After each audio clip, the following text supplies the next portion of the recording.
turn your face away. This isn't the real. This isn't the truth. But you know, here we are.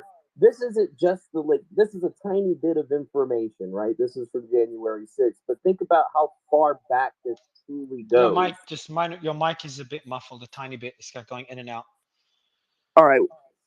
Well, it's Yes. just think about this It's good now. particular juncture. We're gonna have like five or there's years of these messages that are out there, right? Like this probably goes back much farther than just 2020. I'm talking like we should be asking people to start looking at 2016 and before, because like that's when we're gonna see that this whole operation was really started, right? Like this has been ongoing for very many years.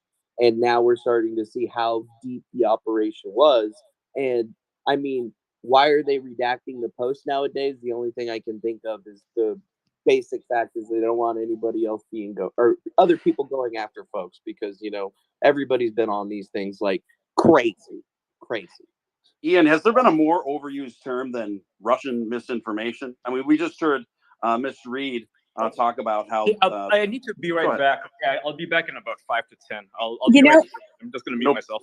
No problem. The term alleviate real world harm. The term real world harm I find is used a lot as well. And it's like, what is real world harm and how do you measure it? How do you assess that? So what is real world harm and how does Twitter define it? Because that's in that number 6 post, right? How does Twitter define that real world harm? They don't define it, so they can be very vague with why they ban people. Ben Shapiro was going into this in his show today, and they intentionally worded it vaguely. So whatever caused real world harm or direct to violence or something like that, they made it entirely vague on purpose so they could ban anyone for any reason. I just want to chime in. I think that nothing we've seen yet today is really shocking.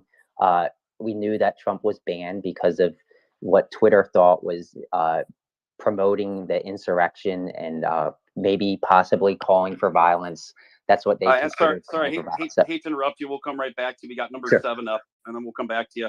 So number 7 says that Twitter executives removed Trump in part over what one executive called, quote, context surrounding, end quote, actions by Trump and supporters over, again, quote, over the course of the election and frankly last 4+ years, end quote. In the end, they looked at a broad picture, but that approach can cut both ways. And then here's an email to Vijaya. It's a bit long here, and I will speed read through it the best I can. There's a few parts that are redacted. I'm working with Redacted on my team to put together a document to share with you a point of view from research, ours, academics with whom we have been working with, etc., on Donald J. Trump's language as coded incitement to further violence. And then Redacted. In the meantime, here is our quick take. The decision on whether to pull that particular tweet or use that as the last straw for Trump depends on many factors, including the overall context and narrative in which that tweet lives. We currently analyze tweets and consider them on a tweet by tweet basis, which does not appropriately take into account the context surrounding. You can use the yelling fire in a crowded theater example. Context matters, and the narrative that Trump and his friends have pursued over the course of this election, and frankly the last 4 years, must be taken into account when interpreting and analyzing that tweet. The larger question is around our moral imperative and decision as a company, which user sentiment should not be based on number 1, Redacted. And I believe that his tweet does violate our rules when taking that historical context plus current climate into account. Wow. Stephen, a lot there. What do you make of that? Stephen, what's so crazy is that this seems to be the only context in which this logic was ever applied by Twitter. I mean, there are full-blown terrorists on the platform tweeting far more violent things that don't necessarily violate the policies, right? Surely, if you look into the context of terrorist groups being allowed on the platform, this logic would apply to remove violent terrorists. Yet it seems like only when Donald Trump is involved or his affiliates that we begin to use this historic context to justify kicking someone off an app for a tweet that they never even sent. Yeah, that's what I agree with you. That's what I never understood, because there were like, Great. if you are extending beyond just Twitter itself, right? If you're going beyond the platform and your actions on that platform, well, yeah, then those terrorist cells that also have used Twitter to recruit and have provably used caused real world harm, quote unquote. Well, not even quote unquote real world harm. Then we're talking about then why does this constitute? So it's so loose in their interpretation. Catherine, I agree with that. Sorry to interject. Sorry to interject on you again, Christine. There's number 8, and then let's definitely bookmark to Christine after this. Okay, number 8. The bulk of the internal debate leading to Trump's ban took place in those 3 January days. However, the intellectual framework was laid in the months preceding the Capitol riots. And then back to you, sir. Yeah, no, it's going to be interesting to see what they say, what happens next year, what happened in those prior months. I think a few things. I think number one, I never agreed that Trump should have been banned. I think they made the wrong call on that. It does show that they deliberated within the company. So far, we haven't seen any sort of political influence in this, other than maybe the employees who had political leanings. So it's going to be interesting to see if there was any outside influence. I don't think there's going to be, but we'll see as this goes forward.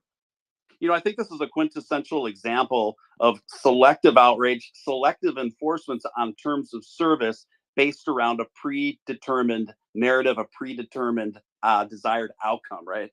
But it's great to hear you say that you agree that he shouldn't have, the former president shouldn't have been banned. I mean, you were the quintessential number one anti-Trump reply guy. Is that safe to say during your season?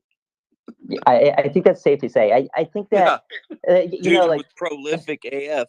I probably would have been slightly happy seeing him get banned at the time, but I don't think it's the right call from the company. I think they should have been able to foresee that it was going to bring blowback, and he has the right as president to express himself.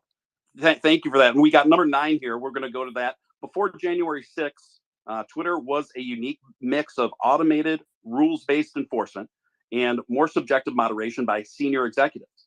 As Barry Weiss reported, the firm had a vast array of tools for manipulating visibility, most all of which were thrown at Trump and others pre-January 6th. Well, think about this. QAnon. You know how QAnon blew up over Twitter? QAnon was basically what they utilized in order to figure out how they were going to proceed with banning Trump, because based on what we see here, at the same time, we're seeing that they had already been building this framework for some period of time. And the only really logical solution, when you look at what the news media was talking about and how everybody sometime around 2019 shifted to talking about this insidious cabal of people running around talking about Hillary Clinton getting arrested and shit like that.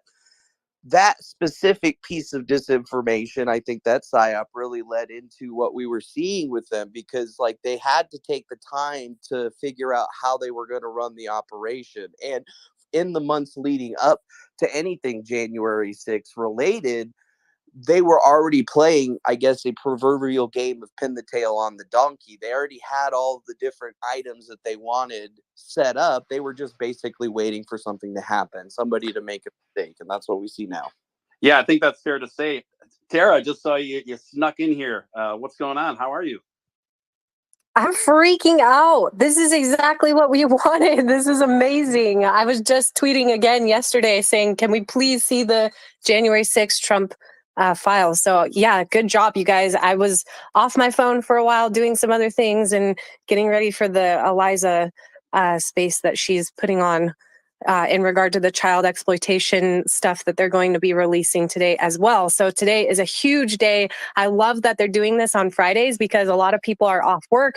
They're able to tune in, and a lot of news networks are not really paying much attention. And a lot of what's happening here now won't even be reported until Monday. So thank you, and huge props to Mario for getting in here and getting on the space right away, and Ian and all of you guys. Amazing work. Absolutely massive, and thank you for that. We got number 10 out, and there are a couple hands, and we'll get to you guys. Number 10, as the election approached, senior executives, perhaps under pressure from federal agencies with whom they met more as time progressed, increasingly struggled with rules, and get this, and began to speak of quote unquote bios as pretexts to do what they likely would have done anyway.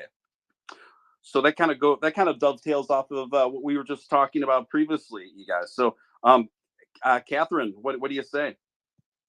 Oh, I was just thinking about just generally in terms of the, a lot of people are kind of, I put out a post, sort of saying how important it is to have certain rules that are consistent.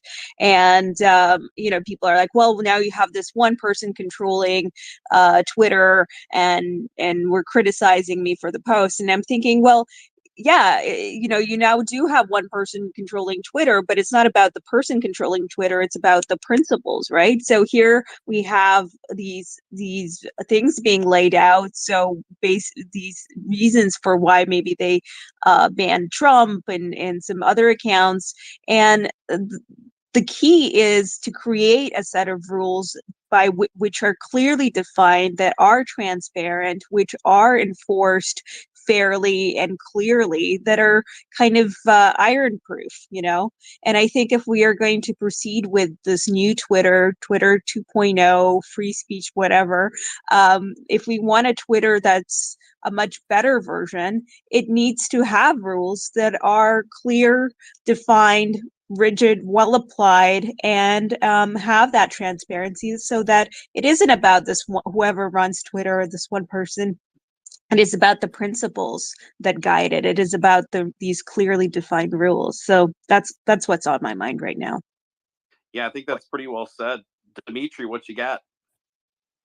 Hey, thank you. So I actually want to build on what Catherine was just saying, because I think while I don't want to minimize the political dimensions of the story, and I think that they're acutely relevant for people who have been on the receiving end of some of the shadow banning and some of the sort of politically skewed or politically motivated quote censoring of content, which I also think using the word censoring in this context is also misleading, because fundamentally what these platforms do, just by as a matter of how they work, what it means to run a social media platform today, is to make normative judgments and have standards about how to treat information, what to amplify, what to suppress. This is all part of the job description. And so when we're talking about the rules and what kind of rules we want to be applied and how to be applied. Dimitri, sorry, I got to cut through like a little bit of a butter knife here. We'll put a bookmark it and pick up where we left off. We got number 11 here from Matt Taibbi. Number 11, after January 6th, internal Slack show Twitter executives getting a kick out of, now get this, oh man, take a deep breath on this one, folks. Internal Slack show Twitter executives getting a kick out of intensified relationships with federal agencies. Here's trust and safety head Yael Roth lamenting over a lack of generic enough calendar descriptions, quote unquote, to concealing his quote unquote very interesting meeting partners. And this is a screenshot of some DMs from Yael Roth with the recipient being redacted. And I'll just speed read through it quick. These keep in mind, these are messages from Yael. It happens. I'm a big believer in calendar transparency, but I reached a certain point where my meetings became, well, very interesting to people, and there weren't meeting names generic enough to cover. Anyways, let me know. Then redacted reply. Very boring business meeting that is definitely not about Trump. Wink, winky face. Then followed up with pretty much, and then his last DM. All caps, definitely not meeting with the FBI. I swear. LMAO. My goodness gracious. My opinion. Bombshell. What say you, Tara? Then we'll go to Lala. That is insane. I am honestly speechless and just listening.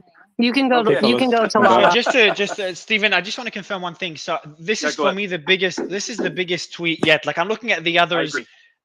This one is essentially, at least what I'm implying, is that y'all spoke directly with the FBI about Trump, 100%. and that was That's what. Yep. before, and that was before Trump's account was banned. Correct. That's what we have. That's what we have evidence of here right now. And that's the president of the United States. Correct. So 45th. Twitter executives were talking to the FBI about the account of the president of the US.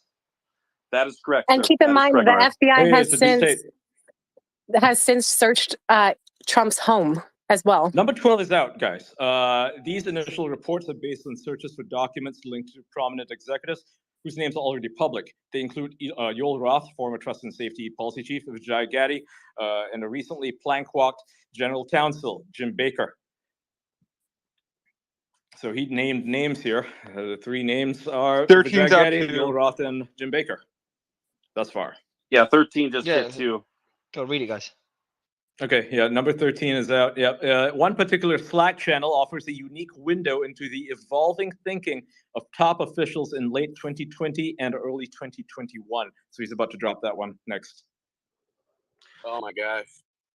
Yeah. I wanted to bring up the point that, these are the type of things that, like, especially, in Western governments where you expect there to be groups, and it's almost like the big club that you're not involved in. And, these groups making decisions for other people and playing politics. I hope everyone listening is cognizant of the fact that this is coming out on. With cheese? Wait, what's that? Medium size, please. Can I get a number 1 with cheese? Oh. Excuse me? What? Well, what I was saying is, I think he was ordering a nothing burger.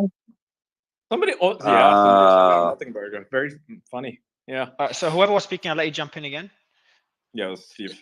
But I just want to, before that, I just want to confirm again, Stephen, because this is big and I'll try to stay as factual as I can. So if I tweet, latest drop confirms the FBI spoke with Twitter executives regarding the suspension of then President Trump. Yep. Yeah, and specifically, Yoel Roth was speaking and coordinating with the FBI regarding President Trump's suspension. Yeah, so essentially you have these, I don't want to call them political appointees, but people who work under the executive branch, meaning the FBI, right? They are not beholden to Congress. They're not beholden to anyone but the president. They were working to undermine him. So when Donald Trump talks about the deep state, this is what he's referring to. The people who essentially work for him are working against him. That's fascinating. But it's important to understand that we don't know the context of these conversations. Does it matter? It possible that there's number 14 is dropped. Number 14 is dropped. I'm going to have to interrupt you. Get going. Okay, so number 14. On October 8, 2020, executives opened a channel called US 2020_XFN_enforcement. So you know where we're going with this. Through J6, this would be home for discussions about election-related removals, especially ones that involve high-profile accounts, often called VITs, or very important tweeters. People like Donald Trump would be a VIT. People like Charlie Kirk would be a VIT. Someone like Libs of TikTok would be considered a VIT. And so this is the text from the Slack channel. It says here, hey everyone, starting tomorrow, October 9th, until November 15th, this channel will be used for the following reasons related to the US 2020 elections. Trends identified that required scaled investigations, high-profile accounts escalations that potentially require PII or / soft interventions, scalable solutions required, edge cases for XFN consultation, highlight tech issues, bugs, outage, Jira tickets. That's like their ticketing software, support software. This is an enforcement channel between T&S and TWS to help speed up our response related to election issues over the coming few weeks. GET will start providing a hand starting handover starting APAC shift tomorrow. I don't know what APAC means. I guess it's a time. Friday, October 9th, using the following template handover. And then the next shift, EMEA, APAC, and NA. I guess those are like Asia Pacific, North America. I think that's what it refers to. On Thursday, October 8th, 2020, open escalations, none notes on the shift. Ask. So this is the person asking, can you please make sure everyone in the channel, the teams we included as follows, and this is all the teams involved, okay? So site integrity, safety and policy, product trust, safety operations, media ops, global escalation team. So if you have any concerns or questions, let me know. And the next one is out, I think, as well. Yeah, it's out. Yeah, so number 15. Yeah, there was at least some tension between safety operations, which is a larger department whose staffers used a more rules-based process for addressing issues like porn, scams, and threats, and a smaller, more powerful cadre of senior policy executives like Roth and Gaddy. So you had internal friction here. You had, the safety team, which just enforces the rules according to what the rules are written as. They're not going to step outside the boundaries. But Ian, this safety team are the ones that are responsible for making the decision, and the executives getting involved are the executive going against the process to make the decisions.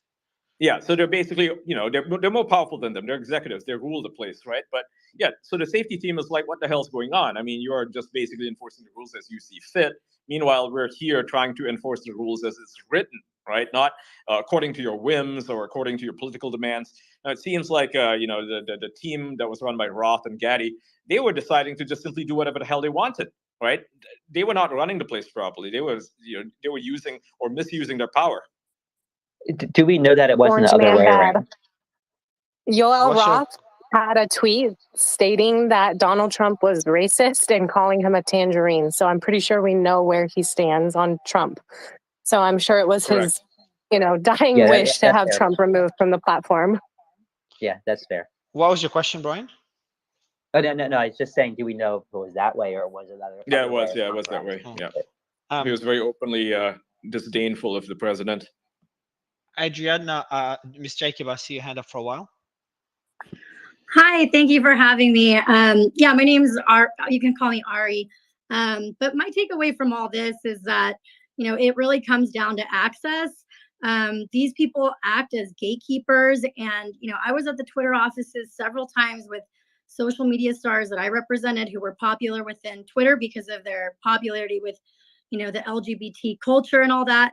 And any tiny issue that these stars had, I could call somebody at Twitter and get something done in minutes. And what we saw the other day is that, but when a request came in from the Trump administration, from Kayleigh McEnany or whoever had sent that email, they have a direct contact. Somebody answers them. Maybe somebody won't. What did he say? He said, just pretend to care for 20 days or something.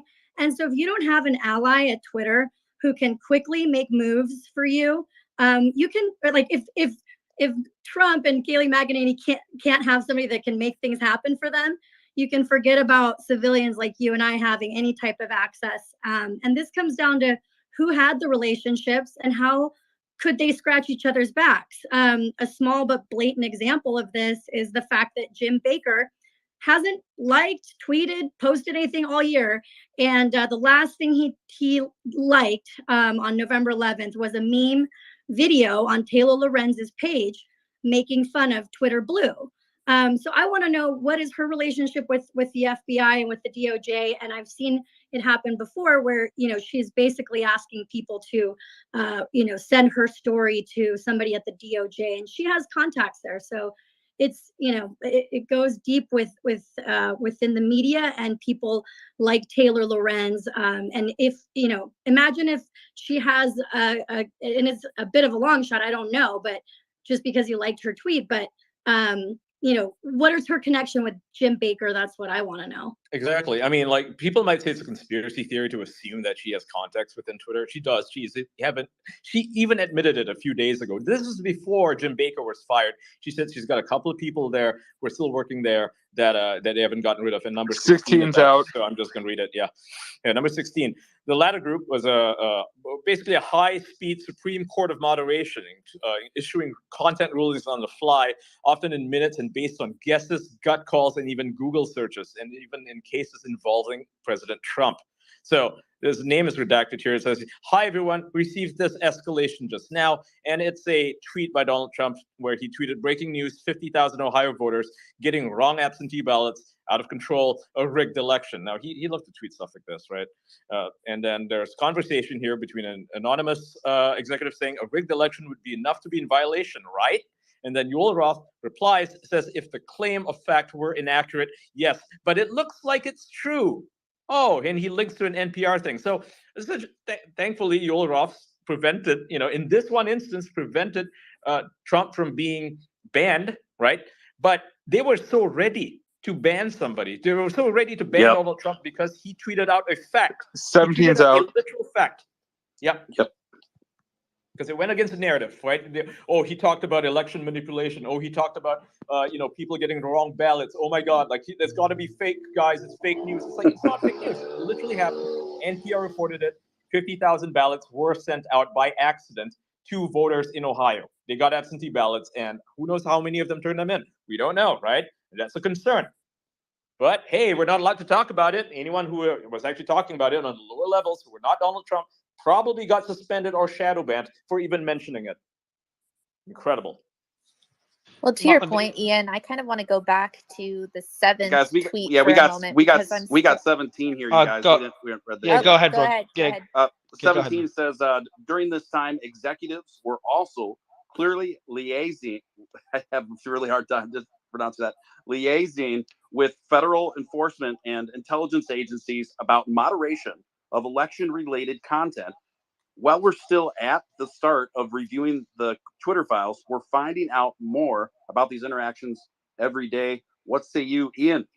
Fascinating, not surprising, but fascinating. I think it won't be in this particular drop. They won't particularly name any FBI agents or how often they talk to these feds. I mean, we know from another release, not the Twitter files, but from an ongoing lawsuit by Eric Schmidt, the AG of Missouri. He's going after the Biden administration, and they found out a bunch of stuff. They found out that the FBI had an agent, Elvis Chan, not sure if he's still there, who was liaising with Twitter every single week. So that's probably a part of it. He may not have been the only one, and Matt Taibbi and all these other journalists who are looking through these files are going to have to find this information, and I'm sure they will release them. It's just a matter of time until we figure out how deep this collusion went. Yeah, it's pretty obvious that this is the real reason they didn't want Elon Musk to purchase Twitter. This is exactly what they didn't want to get out. They didn't want this information ever to be revealed, and they never planned on it happening. So hats off to Elon for putting his neck on the line. But then they forced him to buy it. Yeah, they legally took him to court to force him to buy Twitter. So, which is well, he couldn't say no. That's the thing. I mean, the way that law is written, so that can exactly. Yeah, but they could have, like, if he's like, guys, I changed my mind, they'd be like, oh, cool, all right, we want. The courts don't work for them. The courts don't work for them. Fortunately, the court in Delaware, which was handling his case, the judge is actually pretty neutral. She's very neutral. She's very fair-handed. She has a good reputation of following the law. So even if they were to have tried to lean on her to get her to say, oh, yeah, just give Elon what he wants, let him cancel the deal, I don't think she would have gone through with it. So thankfully, there are many people in government, in courts, who are, upstanding moral citizens who are not going to be swayed by this, this kind of manipulation by the federal government, or at least members of the federal government. I'm curious how much they deleted, because I was going to say the same. I was going to say the same thing. Yeah. I'll let you finish. Sorry, finish your point, Catherine. I was going to say the same thing, but I'll let you finish it. No, it's kind of the same because Elon did indicate that there were some deletions going on, and I imagine because they were prepared for the takeover, so it wasn't like it was news to them. And it's not, if they were doing it internally with the support and the blessing of the executives at Twitter, they could have gotten away with it. So I imagine that there was probably some deletion sort of at a high level, because it's much harder to do that if you're sort of a low level employee trying to do it because they're experienced. Catherine, we do have number 18 that just number 18. I'll read it. Yeah, Policy Director Nick Pickles is asked if they should say Twitter detects misinformation through ML or human review, and partnerships with outside experts? ? The employee asks, I know that's been a slippery process. Not sure if you want our public explanation to hang on that. So there's two screenshots here. One is Nick Pickles. Are you comfortable with marketing talking about misinformation by saying that we detect it through ML, human review, and partnerships outside of experts? And then another person replies, says, I know that's been a slippery process, so not sure if you want our public explanation to hang our hat on that. Basically, they're lying when they're in public and they're saying, oh, we got people looking over these things. Turns out they probably don't. And then Nick Pickles replies, he says, can we just say partnerships? E.g., we're not sure we describe the FBI or DHS as experts, some NGOs that aren't academic. So what he's saying here in this whole chat here is that he's admitting that the FBI and the DHS tells them that something is misinformation. 19's out. Yep, and NGOs as well. So those are activist groups, right? I'm going to read 19 now. Fascinating. So they were working with activist groups as well as the government. Nick Pickles goes on to say, he quickly asks if they could just say partnerships. After a pause, he says, yeah, e.g., not sure we describe the FBI or DHS as experts. Yeah, he already tweeted that twice. Well, silly. But yeah, so they're working at NGOs, they're working at the DHS, and they're not experts. They're just some guy that says, oh, it's misinformation, right? But they don't have any actual evidence that it is misinformation. Now, and do they act on it before verifying? Do they say whether they act on it or not? Or are we implying that they act on it? They simply acted on these things based on gut feeling. That's what he said in a previous tweet, that they would simply go in there and be like, oh my God, Trump tweeted this. Can we ban him? And obviously... that's pretty significant. A smart guy there. One of these experts was John Podesta's niece, who was listed on that highest super secret shadow banning board. John Podesta's niece. It's this whole thing of listen to the experts, right? Like for the last few years, this whole idea of they consult with the experts, they make these informed decisions, but they're not, right? Like what you said, Ethan. They're going to these outside organizations, most of whom are not actually using any experts. That's right. Yeah, it's people who are politically motivated who will tell you something is misinformation or disinformation, such as the Center for Countering Hate is a very far left organization in the UK. In the US, you have a bunch of them as well, like the ADL. So they're the experts, but they're not really. They're just making things up. They want to silence people. I mean, the ADL recently said the Azov battalion are not neo-Nazis. It's like, excuse me, you guys literally said they were before. So which is it? I think it's important they have what these conversations were about. Your mic, sorry, just Brian quickly. Your mic, Catherine, is just very muffled. Just a heads up, if you could fix it. Go ahead, Brian. Yeah, I think it's going to be important to see if they have any records of these conversations between Twitter and the FBI or any government agency. I think there are during the election. So on election day, I think the FBI does play an integral part in making sure that certain information is not disseminated, such as, hey, this polling station shut down. Hey, something's happening over here and you can't vote here. If people are posting that is actually information that the FBI would be interested in. I'm not saying that's what this is all about. It probably isn't, but I think it'll be interesting to see if they have conversations. My question would be why didn't... Number 20 is out, so I'm going to read that first. This post about Hunter Biden laptop situation shows that Yoel Roth, I keep saying Eli Roth, not only met weekly with the FBI and DHS, like I mentioned earlier, but with the Office of the Director of National Intelligence, that's the DNI. So, bot application, Yoel has checked in. Here's what they said. What's new since you checked in? Hack materials exploded. We blocked the New York Post story. He was giving them updates. So here is Yoel Roth giving these people an update, saying that, and then we unblocked it, but said the opposite. Wow, that is huge. Okay, so we unblocked it, but then said the opposite, and then said we unblocked it, and now we're in a messy situation where our policy is in shambles, communications is angry, reporters think we're idiots, and we're refactoring an exceedingly complex policy 18 days out from the election. In short, FML, fuck my life. Weekly sync with the FBI, DHS, and DNI regarding election security. This meeting happened about 15 minutes after the aforementioned hacked materials implosion. So he's referring to them deciding to nuke that New York Post story. The government declined to share anything useful when asked. Monthly meeting with the FBI, FITF, briefed on several ongoing investigations. Wow. So that's crazy. That's crazy. Yeah, that's insane. I heard you guys, if you say Nick Pickles into the mirror 3 times, you turn into a nothing burger. Nice. Lala, what's up? Yeah, I mean, this is what happens when you abandon your own policy of reviewing tweets tweet by tweet for this contextual, like, I can't get over that, the contextual review of like what surrounds this tweet or what surrounds this person. And they even cite like a 1919 Supreme Court case. They misquote the yelling fire in a crowded theater as if to legally justify this like change in policy without recognizing any of the tests that the Supreme Court has ever set out for freedom of speech. So they misquote a Supreme Court case to justify this massive transition in terms of how they're actually reviewing and moderating. And then they wonder why they're in this predicament with like, oh, we look like idiots and oh, all this stuff is crazy now. It's like, well, if you're going to act like a de facto arm of the Supreme Court without doing any of the legal tests or any of the hard work or analysis that goes into protecting free speech and being balanced like that, then we shouldn't be surprised when things devolve to this type of extreme. Okay, number 21 is out. Good timing there. I'm going to read that now. If it actually loads. God damn it. Come on, Ian, get your shit together, mate. Okay. Yoel Roth's report to the FBI, DHS, and DNI is almost farcical in its self-flagellating tone. Quote, we blocked the New York Post story, then unblocked it. Okay, it's the same stuff, FML. Yeah, okay, it's literally the same thing. It's the same thing. It's the same thing. He tweeted the same thing twice. Never mind. All right.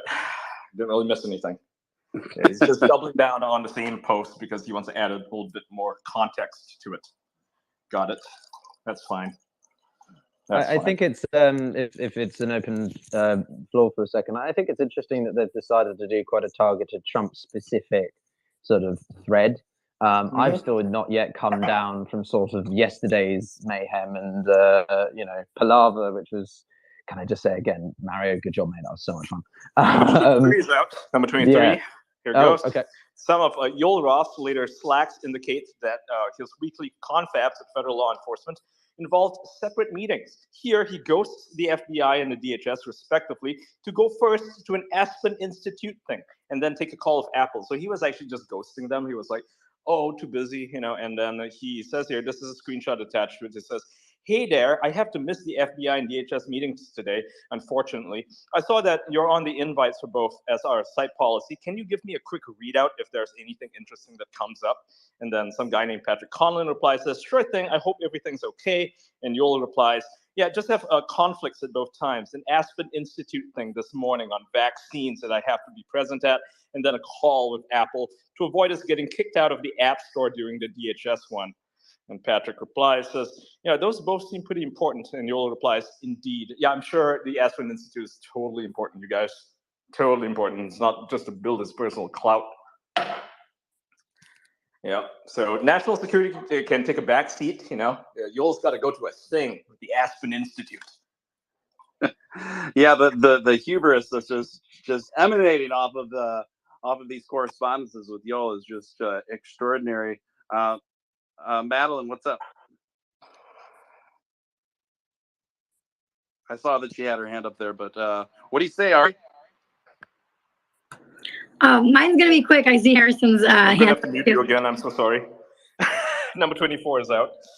Oh, I'm so sorry. She says here the FBI sends reports about a pair of tweets, the second of which involves a former Tippecanoe County, Indiana councilor and a Republican named John Basham, claiming between 2 and 25% of ballots by mail are being rejected for errors. So here we got an FBI that is literally calling in to suppress a certain tweet put out by a Republican.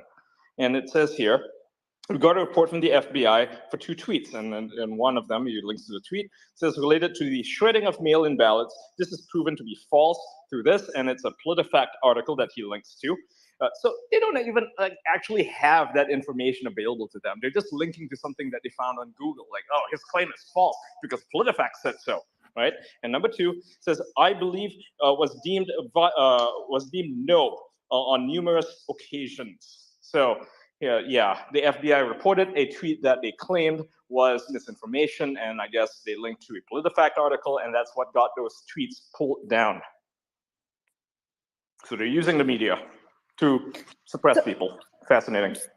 Sorry, I had one of my team members sending me stuff, so I'm so sorry I missed.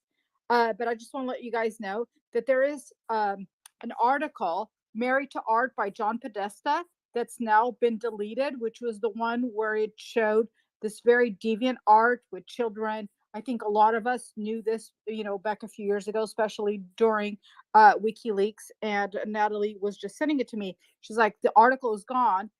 Fortunately, I was just about to post it, and I will post it now. But I just want to let you guys know that Married to Art by the Washington Post, that was about the Podesta brothers and that very odd art that was very sexual and sexualizing young children, has been deleted by the Washington Post, something that usually they don't do because it's kind of just a bragging rights about being very open about the things that they're interested in. So, so I just thought I would put that out there. Is it Married with Art?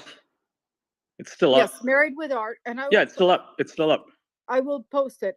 No, I have it. I literally have it open right now. It's findable on Google. It's still up. They didn't delete it.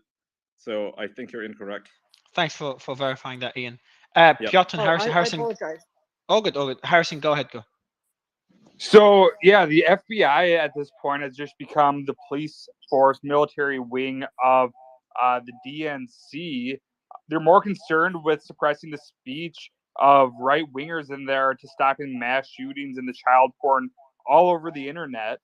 It's at what point do we just say abolish the FBI? They're no good.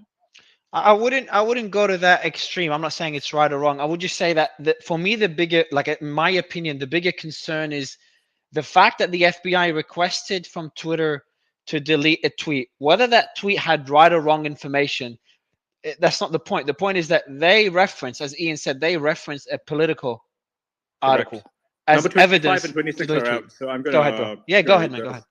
Yep. So he connects. This is it's number 26, but okay, number 25. He goes. The FBI's second report concerned this tweet by John Basham. I'm gonna open it. It says your editorial: the Democrats are in complete panic as their massive push for hashtag vote by mail is backfiring on them. Two things are unfolding. Return ballots 2 and 25. So this is the tweet that he was referencing earlier. I guess it's gone. And number 25, well, it's more like number 26. The FBI flagged tweet then got circulated in the enforcement Slack. Twitter cited PolitiFact to say that the first story was proven to be false and then noted that the second was already deemed no vio on numerous occasions. So, he's just kind of repeating himself here, but he actually pointed out the exact tweet that he used. Yep. Let's see, Rose McGowan's here. Nice. Hey, welcome, Rose. Hi. That's what I was going to say. Hello. Hey, great to see you. Oh, number 26 is out. Well, it's more like number 27, but I'll go. The group then decides to apply a learn how voting is safe and secure label because one commenter says it's totally normal to have a 2% error rate. And then Roth gives the final go-ahead to the process initiated by the FBI. And his message here in the Slack chat is, I think we can use the the mail-in voting label for this one as is. So they didn't suppress it in the sense that they didn't ban this tweet. It's more like they added a little warning to it. So this is how they decided to add warnings to tweets. Basically, this guy made a call and they would just act on it. Yeah, hardly shocking, but hardly surprising, I guess is the phrase that keeps coming to mind. That's right. Number 27. Number 27, yep. Yeah, he's fast. Today's fast. Really Examining fast. the entire election enforcement Slack, we didn't see one reference to moderation requests from the Trump campaign. So Trump campaign never contacted them at all. I think they could have, but they never did. Right? They didn't use that at all. The Trump White House or Republicans generally, we looked. They may exist. We were told that they do. However, they were absent here. So it looks like there's not a single request from any Republican or the GOP or the RNC or the Trump campaign or the Trump White House at all to get anything removed. It was okay. That will be my second biggest tweet. So the first one is one I referenced to earlier about the just before the Trump election, talking about the FBI regarding Trump's account, and now this, because I assumed, and we said before, that it goes both ways and it's bipartisan, though it is leaning more to the left for obvious reasons. This one goes to a whole other extreme. The entire election enforcement Slack, we didn't see one reference to moderation requests from the Trump campaign. Again, doesn't matter if you're on the left or on the right. That's pretty extreme. It is, yeah. That's It shows extraordinary. that the conservatives have no intention of censoring anybody, because if we're told that they exist, right? Matt Taibbi was told that they exist, and yet he can't find anything. He can't find anything from any request from any conservatives, whether it's the RNC, Trump campaign, or the Trump White House, to remove anything at all. This So is I just all want to Biden's chime in on that point, because being in DC, I've got quite a fun perspective on all of this. It's interesting how little this was really being acknowledged. I was at the football, and there were some people, you know, you're in DC, you come across all sorts of people working in certain positions, and there was not much of a fanfare about this. People are trying to remain somewhat sort of like, oh, it's not that big a deal, or it's not going to come thing. And then you talk to some people on the right, more like Republican leaning, and it's like, no, this is huge. So it's interesting, the distinction between people on one side of the aisle and those on the other side. And to your point about the sort of suppression of information from sort of the right wing side, people are like, no, they definitely do that. They definitely do that. So there's the general misconception or sort of belief on the left, the far left, perhaps, particularly, that the right wing does it as well. That there's a degree of authoritarianism to the sort of, you know, that side of the aisle. And it shows you just 31 is how out. difficult it is. Yeah, it looks 31? like Oh, Christ. looks like we skipped ahead to 31 here. Looks like a picture of Mike Huckabee, if I'm not mistaken. It says, in one case, former Arizona Governor Mike Huckabee joke tweets about mailing in ballots for his, quote, deceased parents and grandparents, with a picture of him there. So what are you making of the skipping from 27 to 31 there with a picture of? I don't know. I don't know what to make of it. He screwed up the numbering. I think he's doing it so quickly, he just screwed it up, right? Well, we know that's what reporters will be talking about. They'll be talking about how Matt Taibbi can't count rather than the actual contents. That's what they'll be talking about. And 32 is just came out, so I'm going to read that. He's referring to the Mike Huckabee tweet. This inspires a long Slack chat that reads like a Titanium McGrath parody. So Titanium McGrath, if you don't follow that account, it's a parody account. It's pretending to be, a woke leftist.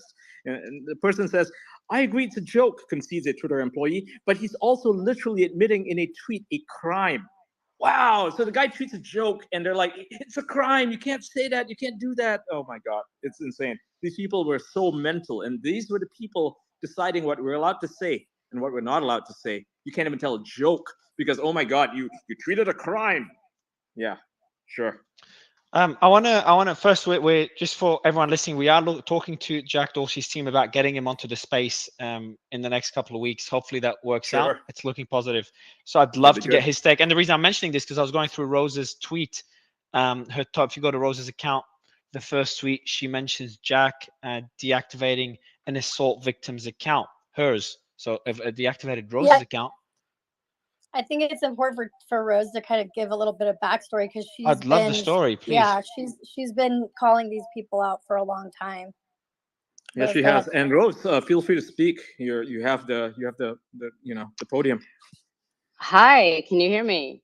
Yeah, yes. Loud and clear. Loud and clear. Awesome. First base. I just want to say, it's so heartening to hear people out there that actually care about context and about the fact that when we joined up with Twitter, we didn't know we were signing up with the FBI. Do you know what I mean? As a person, the background, the context for me is 4 days after outing Weinstein, something it took me 21 years to do. My account was deactivated, immediately followed a 24-hour women boycott Twitter worldwide.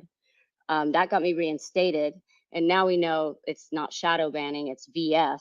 But I've been VF'd, and it gets to the point where it works. The suppression works. You stop wanting to tweet, you stop wanting to engage, you start hating everybody, especially all the people around you at a dinner table. They're talking about, like the Trump stuff. And now we know that, who knows? I mean, what was ever actually said, because none of this has been real. And all the misinformation and the damage done is catastrophic. And I would love to hear Jack's take on that. And I do hope you get him in this space soon. And hats off to you all. Badass. Thank you. Thank you for joining us, Rose. That's you have such an extraordinary narrative behind all of this that has in all this. Yeah. Like you stood up before anybody else would, right? And you took this massive hit to your career. They destroyed you, but you did it anyway. You knew what would happen to you, and you did it anyway. And you gave so many people, whether it's victims of domestic abuse or sexual abuse, or victims of just abuse of power, you gave them the strength to speak up and say, you know what, I can do it too. She can do it, and she can take this hit. I can do it too. So thank you. Thank you. Thank you so much for recognizing that. You know, I appreciate it. It is something when you give up everything, when you give up a career, when you give up your house, when you give up your freedom and security. It tried to put me in prison for 10 years. I mean, this stuff was real. You know, it's real psychotic, but it's real. And it has deleterious effects, you know, for a lifetime. And so that's why you guys are all giving me so much strength, just hearing you on the side of whether you're left or right or somewhere in between, you know, as I am, or just somebody who doesn't believe in any of this bullshit. It's just right on and go for it. And let's get this done. Let's get it clean. Let's clean the house. My thing is really very much against abuse of power. Number one. Hats Can off. I just point out that I was on stage and I was off my phone, so I didn't realize exactly who was speaking. I then open it up and see that you're talking, and wow, amazing to be on stage with you, Rose. So And thank you very much for that. Rose, one thing you mentioned that I like, for me, this is the most important problem, a much bigger problem than all the politics we're discussing. That's abuse of power. If there's so much power in anyone's hands, even a good person, good people could do bad things or could become bad people. That's, for me, it is a concerning problem long term. And this is an indication of this. We're talking about Twitter now. We're not talking about Meta. We're not talking about Google. We're not talking about Apple and any other company that has Amazon that has that much power. So for me, Rose, the point that you mentioned, abuse of power, is the core problem long term. Okay. And the powerful elite. Two new tweets are out. Sorry. Go ahead. Yeah. Go ahead, Ian. Okay. Yeah. All right. So the group declares Huckabee's tweet an edge case, and one of the people in this group noted, "We don't make exceptions for joke or satire." They ultimately decide to leave him be because we've poked enough bears. So they almost banned him for making a joke. That would have been insane. And then, there is, I believe, another tweet that he just put out. Yep.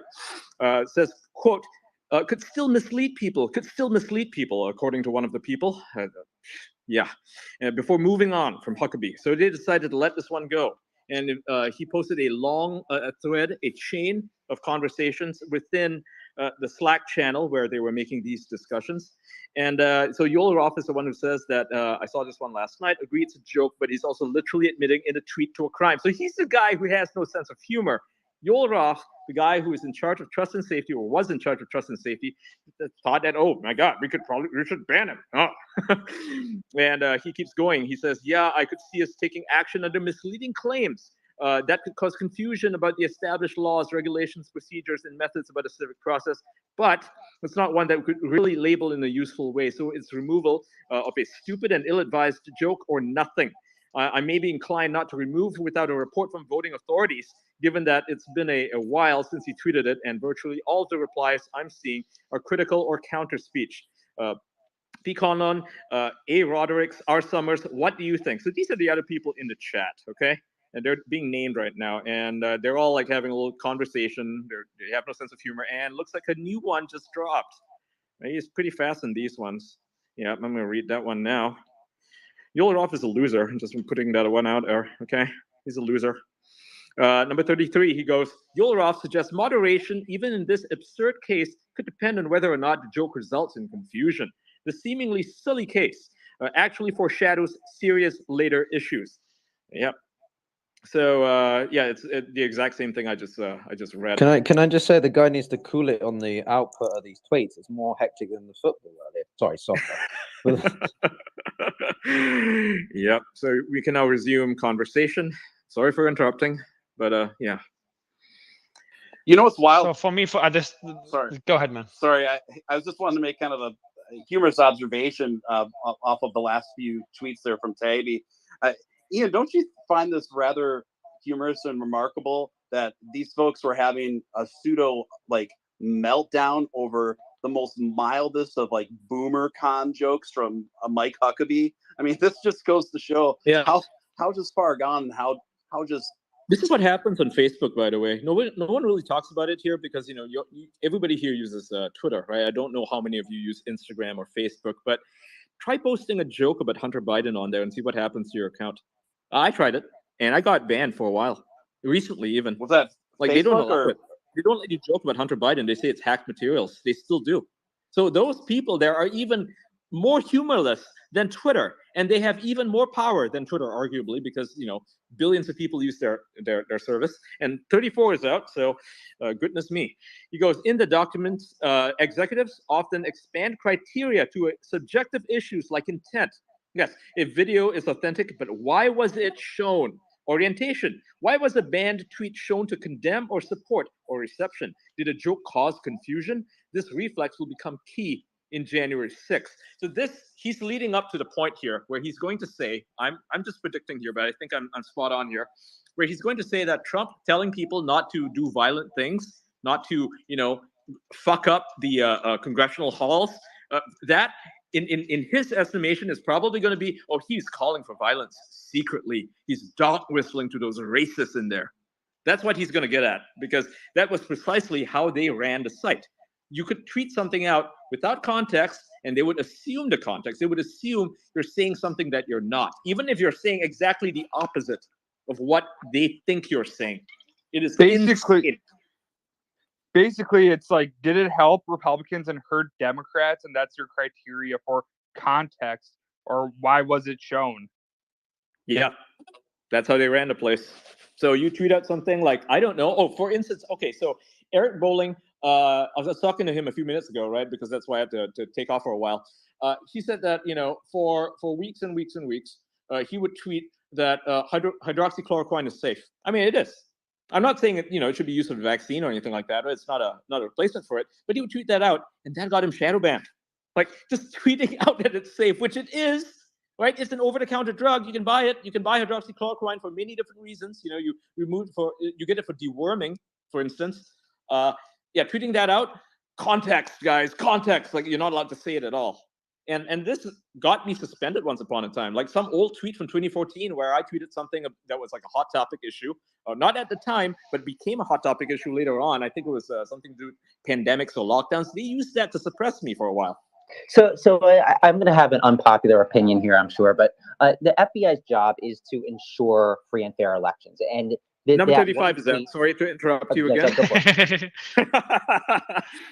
In another example, Twitter employees prepared to slap a mail-in voting is safe warning label on a Trump tweet about a postal screw-up in Ohio before realizing the events took place. Yeah, it did actually happen. It actually happened, which meant the tweet was factually accurate.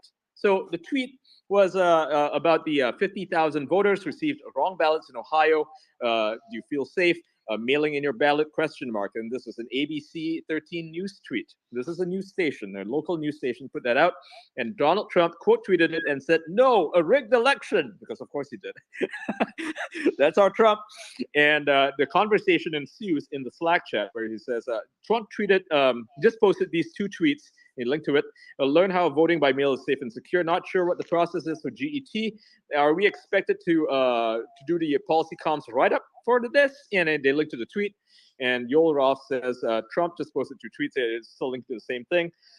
And then they said until Yoel wakes up. So they're waiting for him to make the call. So there's a funny tweet earlier from Elon Musk earlier where he insinuated that the real CEO was the head of trust and safety, meaning Yoel Roth.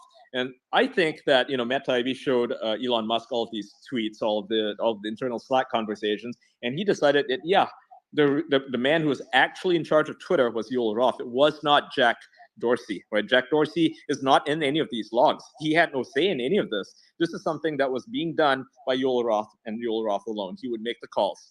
So when did Elon make that tweet? Earlier today. Yeah. Oh. Shit. Yeah, a few hours ago. Yeah, so before the Matt Taibbi stuff, a couple hours before that, he tweeted that out. It's in a reply to somebody else. I'm not sure who exactly, but you can find it on his timeline. There is a remark here from me. I'm not sure who exactly. The name is blanked out. It says, I've been on PTO, so not 100% up to speed. Personal time off, right, PTO. My understanding in both cases is that these events took place, and the commentary by POTUS is the opinion related to these real events. So there wouldn't be any labeling or action of violation on our side. And then Yoel replies and says, yeah, ... Those are factually accurate, ...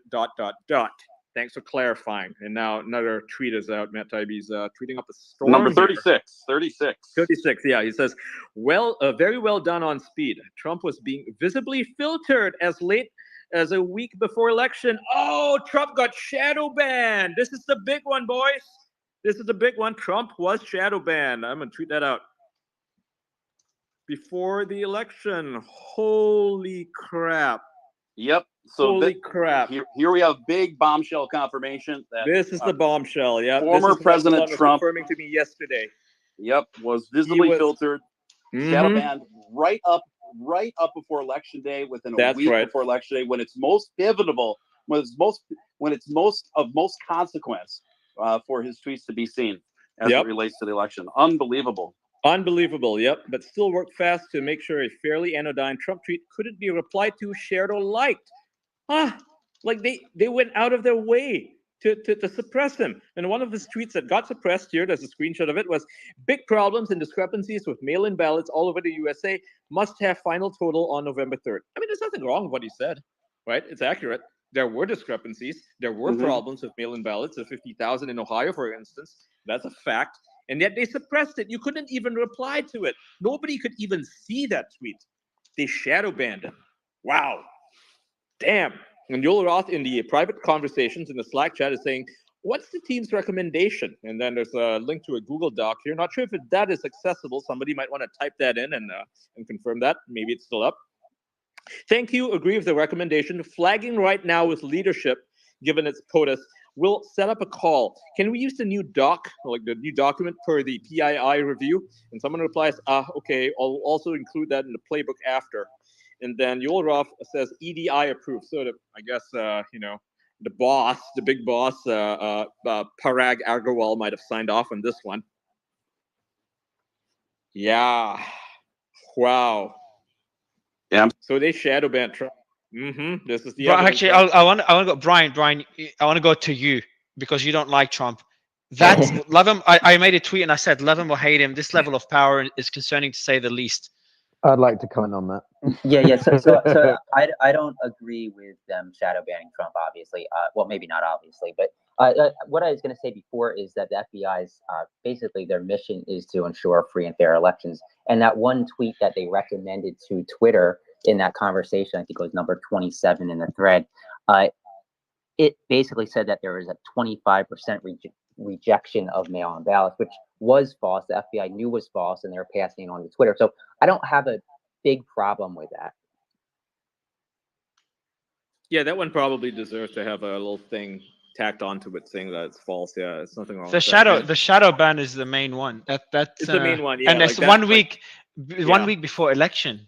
Yeah, the random guy, having his tweet not shadow ban, but just they added a little notice to it. Not a big deal, right? Not a big deal. Like that guy is full of shit anyway. But with Trump, on the other hand, Trump didn't say anything that was actually false. They flagged him anyway, and then they shadow banned him for it. And the latest tweet by Matt Taibbi goes on to show all of the whole team patting each other on the back. They're saying, very well done on speed, folks. What this is all designed for, and a huge positive for the platform. So they were really just happy over the fact that they shadow banned Trump. They're literally cheering each other on for shadow banning Trump. And we got 37 in here, Ian. I'm reading it. Yeah, a seemingly innocuous follow-up tweet involves a tweet from actor real James Woods, whose ubiquitous presence in argued over Twitter data sets is already a Twitter Files in-joke. That's pretty funny. So they're talking about him like the journalist. And the tweet here by James Woods is, Twitter is suppressing this tweet by president. Here's a screen grab. And he literally took a screenshot of Trump talking about the problems with mail-in ballots. And that gets turned into an issue by the people inside. Like, they didn't even allow people to screenshot Trump's tweets without suppressing them. I mean, that happened to me personally, right? I'd screenshot one of Trump's shadow ban tweets because I look at his timeline, and then they would suppress it. Literally, they would literally suppress tweets that were highlighting the fact that other tweets had been suppressed. This was insane. Yeah, at least they put a notice on there, and they didn't just do it without his knowledge. I give them credit for that. Yeah, but you still couldn't see it though. Like, it wouldn't show up on your timeline. That's the thing. You had to literally go to his account to see it, right? Yeah. So, like, I'm a journalist. Obviously, I'm going to be looking at his timeline and refreshing it, every couple of minutes or whatever. And that's how I knew. And I guess that's how James Woods saw that tweet as well. It probably didn't show up in his timeline because it was suppressed. It was shadow banned. He had to go there to Trump's timeline and screenshot it. That's how he got it. because there's no way to quote tweet it even. Like they literally were suppressing it. That is nuts. I mean, we knew they were doing this, but holy crap, to actually have the So evidence. what's the did they say? I'm just reading the thread again out to 35. I'm rereading them. Did they say why Trump was shadow banned a week before election? Yeah, because he was tweeting things that they didn't like. And what did they say? Those He why didn't they said- like? What did? So he said that there are discrepancies and problems with mail-in ballots all over the U.S. So they looked at it as he's going to scare off the mail-in ballot vote. I'm guessing. Were there problems? I'm sure there were problems in many places. I don't know if it was a widespread problem, but that's where they're seeing that's what they're seeing. So essentially, just to kind of summarize it, so they're saying Trump was falsely tweeting about rigged elections or tweeting about Not false even that. claims. There's nothing wrong about it. Like that's the thing, right? What he tweeted out was a fact. There were big problems and discrepancies with it, and they suppressed him anyway. That's the fucked up part. He didn't do anything wrong, and they suppressed him anyway. They didn't care about the rules at this point. They were like, yeah, let's just suppress that. It seems close enough to a bad thing, right? And this is what Matt Taibbi was getting at, was that they would literally, they were literally just suppressing people because they felt like it. Like, oh, that tweet seems like it's a bad thing. 38's out. Anything wrong. 38's here. I'll read it out. Okay. Yeah. After Woods, as in the actor Woods, angrily quote tweeted about Trump's warning label, Twitter staff, in a preview of what ended up happening after January 6th, despaired for a reason for action, but resolved to hit him hard on future VIO. That means, offenses to the terms of service. So they didn't do anything to this particular tweet, but they were agonizing over it. They were pissed off that they couldn't do anything. So here is what they said in private. Considering the PV2 bug outs this weekend, James Woods being so over the strike limit that our tools won't work on him. I'd suggest we action him for something worth this fiasco rather than the screenshot, since we don't have a firm policy basis for action on his account.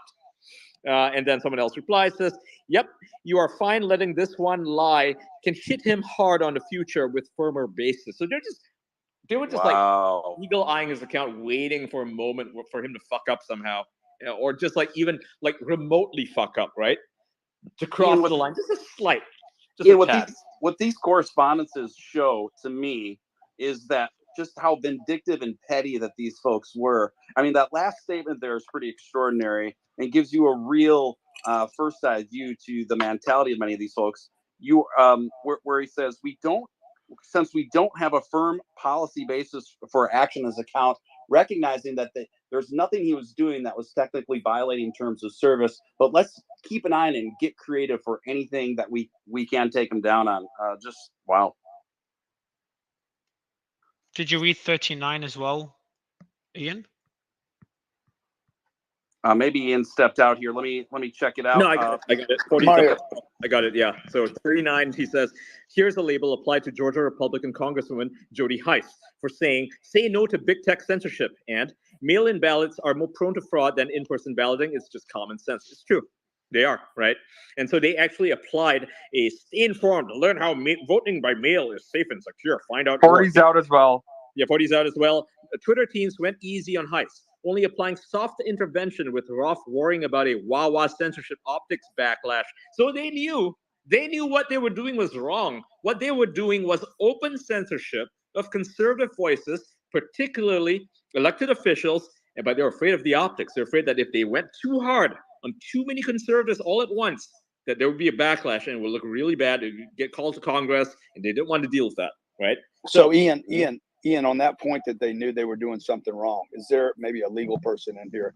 Is there anything illegal that the executives or whoever was making these decisions did? Is there any legal? Fidgetal, yeah, we got Fidgetal's there. No, suppressing the president of the United States. No, nothing illegal. They were. I don't think there's.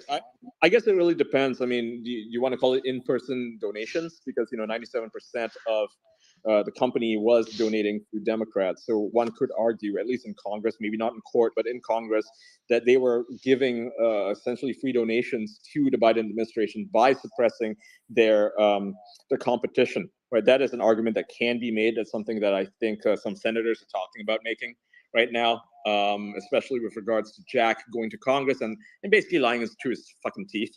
about how there was no suppression at all. So that is the thing that Tom Cotton and Josh Hawley and the rest of them are going to have to deal with. And Jim Jordan is going to have to deal with them in the House, right? And Josh Hawley and Tom Cotton are going to have to deal with them in the Senate, and that is probably coming. Probably coming. Okay, I wouldn't so say for proper legal analysis and for a bunch of people listening, Twitter is not and was not a governmental agency.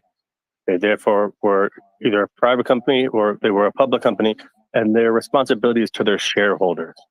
Their argument, if this ever went in front of court, would be that this was best for shareholders to maximize profits with ad revenue, given the major demographic of Twitter users. They did not. They are allowed to censor whatever they want. The question of whether they lose Section 230 protection for being a publisher is a separate question. Whether Jack Dorsey lied in court in Congress is a different question. But it is patently not illegal what they did, fortunately or unfortunately. Mike, another question I have for you, Fidgetal. How about their claims that they were not censoring? If there were such claims, would that be misleading investors or misleading their customers? Well, that would be the question. Regulators? It'd be the question of damage, right? So misleading regulators seems like that's an obvious one that occurred, right? That's a different kind of crime. I believe Grant was asking, and most people are 41 asking. Yeah, 41 is out. Go ahead. All right. If actually, okay. Meanwhile, there are multiple instances of involving pro-Biden tweets warning Trump may try to steal the election that got surfaced only to be approved by senior executives. This one, they decide, just expresses concern that mail-in ballots might not make it on time. And this is some guy saying, quote tweeting ABC News of the, what is this? The Chief John Roberts has administered the judicial oath to Amy Coney Barrett, who officially joins the Supreme Court. She replaces Ruth Bader Ginsburg. And this person, Elijah Daniel, quote tweets that tweet and says, "This is so disgusting and terrifying. They're going to try to steal the election. You have 1 week. If you haven't voted yet, don't mail, drop it off and vote early. If you can't vote, make sure that your family, unless they're Trump supporters, just let them forget." So hashtag vote them out. So that tweet was allowed.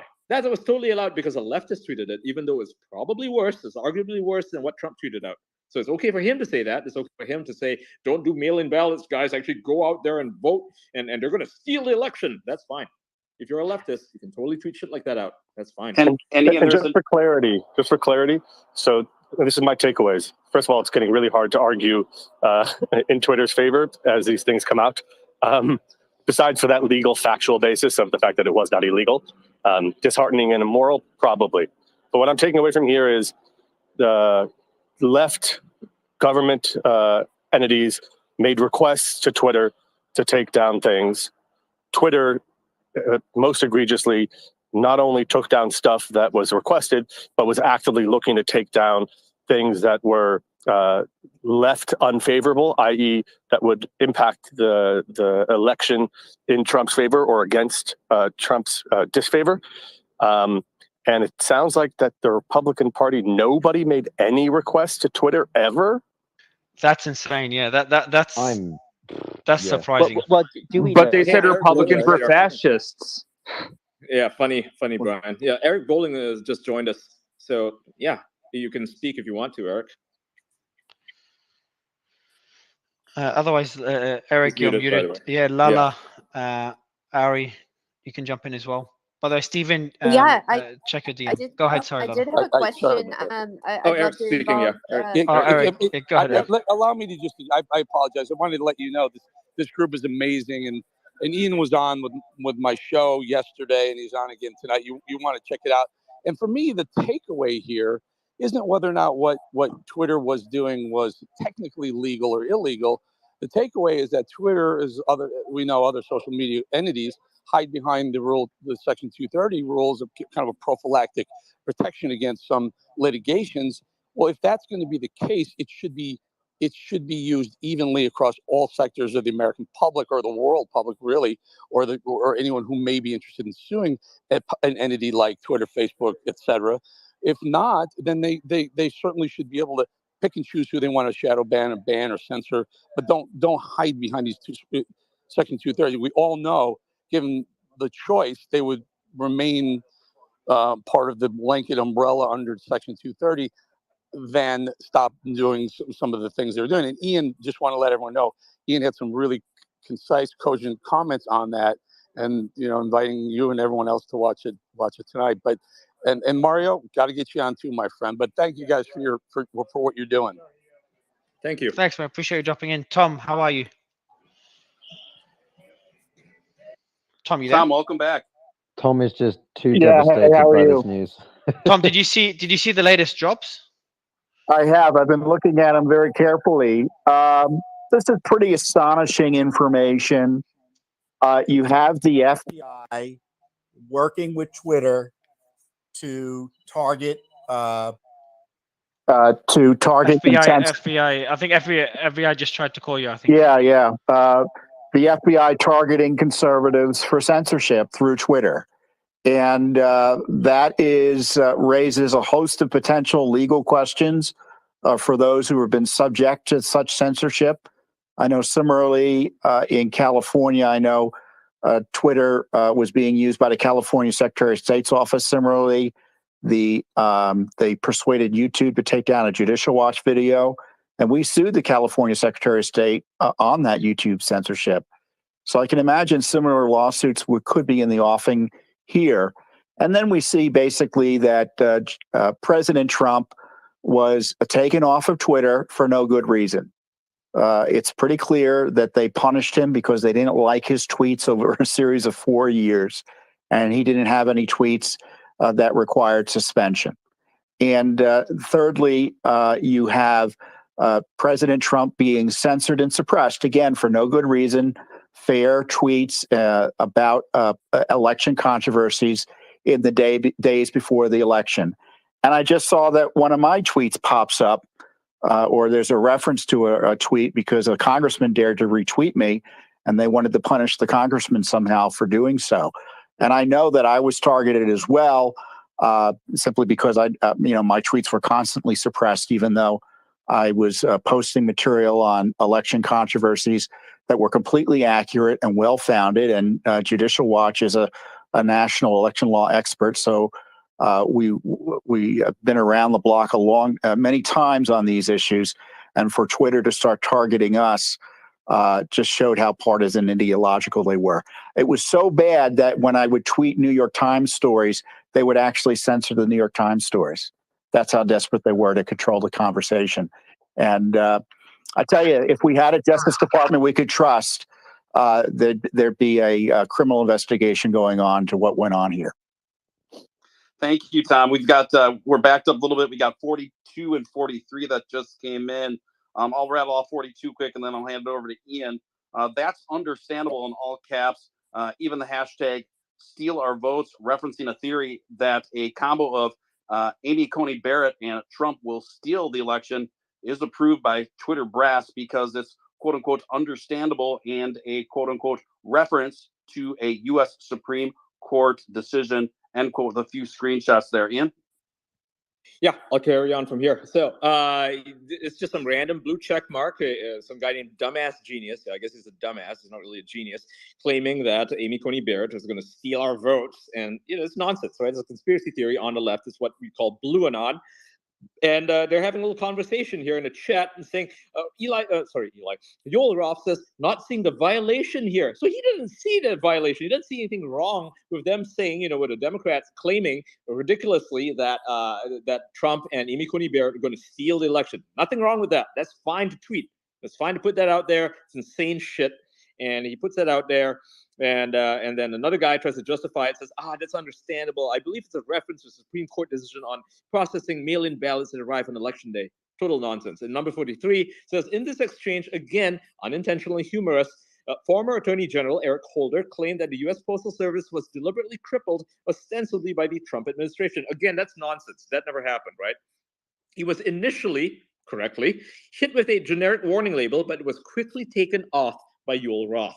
So Eric Holder, in his genius, tweeted, it's too late to use the mails given the Supreme Court rulings. I urge everyone to now vote in person, early vote, or use drop-in boxes. Protect your health, but don't let the court and deliberately crippled Postal Service deprive you of your most precious civil right. Plan your vote.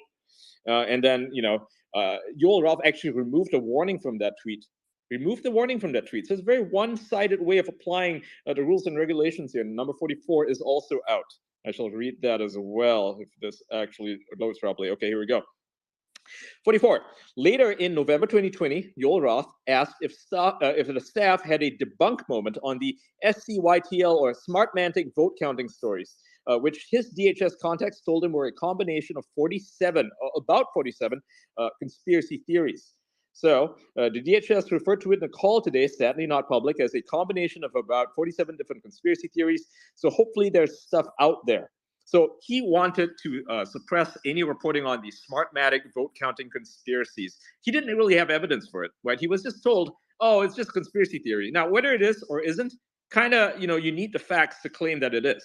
So he didn't have any of the facts, and he was ready to debunk it, right? He was ready to shut it down. That's the process, just they assume something is either true or false based on their preconceived biases or biases. Yeah, absolutely. This whole tale. As more comes out, I just keep thinking of the narrative of these guys selectively enforcing terms of service, having a predetermined narrative and predetermined outcome already in mind, and that's all that we're seeing here, confirmed over and over and over again. Ari, you've had your hand up for a bit. What's up? Yeah, I have to pop out of here pretty soon, but I just wanted to say thank you for having me up. And I just wanted to quickly, say thanks for bringing up Rose. And I know that was a while back, but I wanted to point out the hypocrisy that people like Yoel Roth and Vijaya Gadde and the people that were clearly in charge over there they were virtue signaling and pretending to care about marginalized people and victims, but they turned their back on Rose McGowan when she stood up against Harvey Weinstein. And that's why I invited her to the room, because so many elites in Hollywood and people in power at the different platforms, they grifted off of Rose's story. They took over the hashtag Me Too. And, but people like Rose, I really encourage everybody to learn her story, because we need a culture of people who stand up to bullies and to powerful people that simply silence others. And, Rose McGowan responded to a DM I sent her when I was hopeless and shattered after Taylor Lorenz and the New York Times tried to destroy my life. So anyway, I just wanted to say thanks for having me up here. And thanks, Ari. That's all. Appreciate being here. Lala, jump in. Ari. 45 is out. 45 is out. Oh, shit. Go ahead, bro. Go ahead. Yeah. Okay. On December 10th, as Trump was in the middle of firing off 25 tweets saying things like, a coup is taking place in front of our eyes, Twitter executives announced a new L3 de-amplification tool. So a new shadow banning tool. They introduced this. It's very new. Designed it just for Trump. This step meant adding a warning label now could also come with de-amplification. So previously, when they were shadow banning people, it had to be a separate process, right? You would just add a warning, but it didn't necessarily de-amplify something. So Patrick Conlon, he was one of the engineers here, he tweeted, or rather sent in a Slack chat, hello, everyone. I wanted to give you an update on some of our enforcement options for tweets containing a civic misinfo that we've seen. It's been decided that the tweets that we have manually reviewed and determined need a label now, that will need a label now to be subject to L3, level 3, de-amplification, further restricting the extent to which that tweet can be shared. The current batch of entity IDs will soon be used for automated labeling work, but I've now created a new batch of new entity IDs for the labels that we'll be using for the most during the past couple of weeks. Labels that we've only rarely used or have been deprecated already haven't gotten an L3 update. If there's a moment we need an L3 version on one of those labels, so please flag it to Matt Graydon or myself, or to find the new L3 entity IDs. And this is a new way for them to shadow ban people. And number 46 is out as well. Some executives wanted to use the new de-amplification tool because you want to play your new toys, right? To silently limit Trump's reach more right away, beginning with the following tweet. And this tweet was Donald Trump tweeting out a video saying Trump got 11 million more votes, and it's a Jim Jordan video that he had put out. And they added a little thing there, a little warning to it. Stay informed. This claim about election fraud is disputed. And this is just Jim Jordan sharing his thoughts. There's nothing in that video. I've seen it before. Nothing in that video that said the vote was stolen. Nothing like that. It was just talking about how Trump had 11 million more votes, and why is it that he didn't win, right? It's just asking questions. Well, they used that to de-amplify him, to silently shadow ban him right away. without any sort of long due, like process. They didn't have to walk themselves through it, try to figure out, is this something we shadow ban? Is this something we just add a warning to? No, they just straight away wanted to shadow ban him. And that's exactly what they were doing. Ian, it seems to me the big takeaway off of this last round here is that the distinct sort of shadow banning that they're referring to as visibility filtering was solely kind of conceived for Trump, right? That would be correct. Yeah, they used Trump as an excuse, basically, to push out this new tool, right? This tool to shadow ban people permanently, to make sure that none of their tweets get any sort of engagement. This is something they introduced during his time, and then they used it afterwards, subsequently, on everybody else. And number 47's out. However, in the end, the team had to use older, less aggressive labeling tools, at least for that one day, until L3 entities went live the following morning. So they eventually did roll it out the next day. So not for that tweet. That tweet was, still got some traction. That was fine. But they wanted further, more powerful ways of shadow banning people without people even realizing what was going on. So these people behind the scenes were just operating based on their own personal bias, right? Yep. That's basically it. Oh, and instructions they were receiving. Instructions. But that doesn't seem that they were pressured based on the DMs. Yeah, No, right. seems They like weren't they just went necessarily along with it. pressured all the time. Yeah, like they went along with it. They're fine with shutting people down because hey, it works out for them, right? They agree with it. They agree to censorship. All the DHS has to do is just say, hey, we're nudging you in the right direction, and they'll be like, yeah, you're totally right. We'll just do it. Hey, Cap. Yep. Oh, number 48 is out, so I'm going to read that first. The significance is that it shows that Twitter, in 2020 at least, was deploying a vast range of visible and invisible tools to rein in Trump's engagement long before January 6th. The ban will come after other avenues are exhausted. So they were finding as much as they could, right? They're finding as many ways as they could to suppress Trump's reach. They didn't want anybody to see his tweets. Yeah, they were taking whatever creative liberty they could possibly concede. And a lot of these screenshots that we're showing of the correspondences between these fellas really is indicative of that. They're almost just kind of like brainstorming sessions on all the different creative ways they can thwart and censor and limit the reach of the former president. Wouldn't you say that's accurate? Yeah. Hey, Tom, you got a hand up. Go ahead and speak. Yeah, it occurred to me that we should respond to the spin that this is the Trump administration operating here. And I think the context has to be explained here. The Trump administration officials were frightened into this process of trying to control speech related to the elections as a result of the Russia collusion lies that were sold to them and the American people from 2016. So to follow up on that and to protect themselves from personal criticism, they authorized their agencies to engage with big tech platforms to censor American citizens. And it's unacceptable and inexcusable. And just because the Trump administration did it doesn't make it right. And those officials running the agencies at the time need to be held accountable. Mr. Wray, I forget who was running DHS at the time. At one point, I guess it was Wolf during that time. Why were they telling, it looks like, what were they meeting with Twitter and other companies for? And why were they authorizing their people to persuade Twitter and other big tech companies to censor Americans? I mean, this is a civil rights. Yeah, this is a civil rights scandal of unprecedented proportions.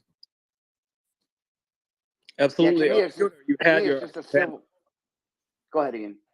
Oh, Piotr, you have your hand up. You had your hand up for a while. You want to, yeah. No, I just wanted to take a minute to say again, I mean, look, being in DC, you have a very predominant narrative out here, right? It's very left-leaning. It's very Democrat-heavy. And I think that this once and for all is going to really have some serious repercussions here about the conversations that are being had about hypocrisy of the far left, particularly the progressives and the certain narrative that they push, that there's a concern about censorship or oppression of people from different backgrounds because of X, Y, and Z. Well, the far left quite clearly, or people from in this position in the tech role in San Francisco. Your mic are is doing exactly your the mic same is thing. hitting your mic is Sorry, hitting something. is that Phil. better? Yeah, I'll yeah, fix yeah. it. better now. Yeah. So no, I'm just saying that I think this is going to have serious conversations, and we need to be able to move past this sort of pointing fingers at X, Y, and Z side and look better within themselves, because it's just I mean, looking through these tweets, and particularly I don't align with Trump personally, but no suppression of people is good, because that undermines your arguments significantly. And to what Tom was saying as well, I mean, this is really serious, and I think we're going to have to have some proper serious conversations, reflections in the next few days. Guys, do you think? Yes, sorry. Do you think? By the way, I'm sending Catherine. I'm sending you a co-host invite if it works to accept it, just so we have another spot for a speaker. But do you guys think that there was any? And this is me speculating, so we don't know. But is there any indication of collusion between different social media platforms? Anyone? Is there any proof Oh, of there's been collusion? there's been testimony about that before Congress. Yeah, I was going to say. I forget. I think Zuckerberg admitted that they talked with each other, or maybe Jack did. So it'd be interesting to see if would be interesting to see if in this drop we'll see messages between Twitter and Meta employees, or Twitter and Google. Could be a future drop. I've read something about LinkedIn and Twitter before, so I think maybe looking at that, because they've both been hacked in their past, and so they sort of shared certain policy guidelines. Yeah, I think there's probably going to be a lot of evidence coming out in the coming days or weeks. 49 is out. Oh, okay. Oh boy, it's fast compared to the other day. Let's see, 49. You said? Yep. Yeah, 49 just. Oh yeah, and I missed 48 too. Okay, so it says in 48, the significance is that it shows that Twitter in 2020 was at least deploying a vast range of visible and invisible tools to rein in Trump's engagement long before J6. The ban will come after other avenues are exhausted. Number 49 is, in Twitter docs, executives frequently refer to bots. For example, let's put a bot on that. So a bot is just an automated heuristic moderation rule. It can be anything. It can be a time a person in Brazil uses green and blob in the same sentence, and an action might be taken. So they use a lot of automation tools to suppress conservatives, right? They didn't just do it by hand. They would basically just wait for something to happen and put a bunch of flags on it, right? It's pretty easy to set up a bot. You can do this in any number of programming scripting tools. Essentially, if you tweeted certain words, learn to code, right? You tweet learn to code, and suddenly you're suspended. That was the thing they did for a while, and I hope that would be one of the next drops, because I'm really curious to see what decision making went behind that one. Interesting. Hey, it's John Nosta. Good evening, everybody. It's a pleasure to be back. Thanks, John. Good to have you back. I see Tom Fitton is in here. I just want to raise this issue because I think it's falling between the cracks. I believe there's a disproportionate number of FBI and CIA people on the Twitter payroll. I think that is, as I've tweeted, a human resources slush fund. Now, not only talking about chief counsel and the overt malfeasance that's going on there, I think that it would be very interesting to take a look at the work history of the high number of people that I believe were sort of inculcated into Twitter as an active role, but also as a parking lot between jobs. I agree with you. We'll get on to that. Number 50 number is out. 50 is out. Yeah. In this, Yeah, instance, he's talking about bots here. Yep. It appears moderators added a bot for a Trump claim made on Breitbart. The bot ends up becoming an automated tool invisibly watching both Trump and apparently Breitbart. Trump by J6 was quickly covered in bots. So basically, they found like a really effective way of suppressing everything that he said, right? Wow. And this, that's what they did. Big. They shadowed the crap out of him. And the example here is the video from Breitbart that says, Trump, if we don't root out alleged voter fraud, then we don't have a country anymore. So there's evidence of them putting it here. They said, hey, team, going to add a fraud label on this. Claim a fraud at about 40 seconds in video. Yep. Replies Stewart Roth. We'll also add a media ID to the bot. So anybody posting this video, right? A media ID is basically a way to detect your metadata. So if you re-upload the same video, it's got the same file data. It will be suppressed. That's how they got it. Like certain memes, for instance, got you suspended for tweeting it out. I can attest to that personally. Number 51, there is no way to follow the frenzied exchanges among Twitter personnel between January 6th and 8th without knowing the basics of the company's vast lexicon of acronyms and Orwellian unwords. So these guys are speaking in code, right? Just looking through this, for example, number 52, for instance, he goes to bounce an account is to put it in timeout, usually for 12 hours or review or cool off. So when they say we're going to bounce this account, that means that you're going to put you on a timeout, like a 12-hour suspension. And that gives you plausible deniability if Correct, you yeah. create language, Yep. right? So that's right. Yeah, we're just I bouncing just it. checked on Link to sorry. Breitbart. Yeah, they link No. to Breitbart, and you roll it off in the DMs here.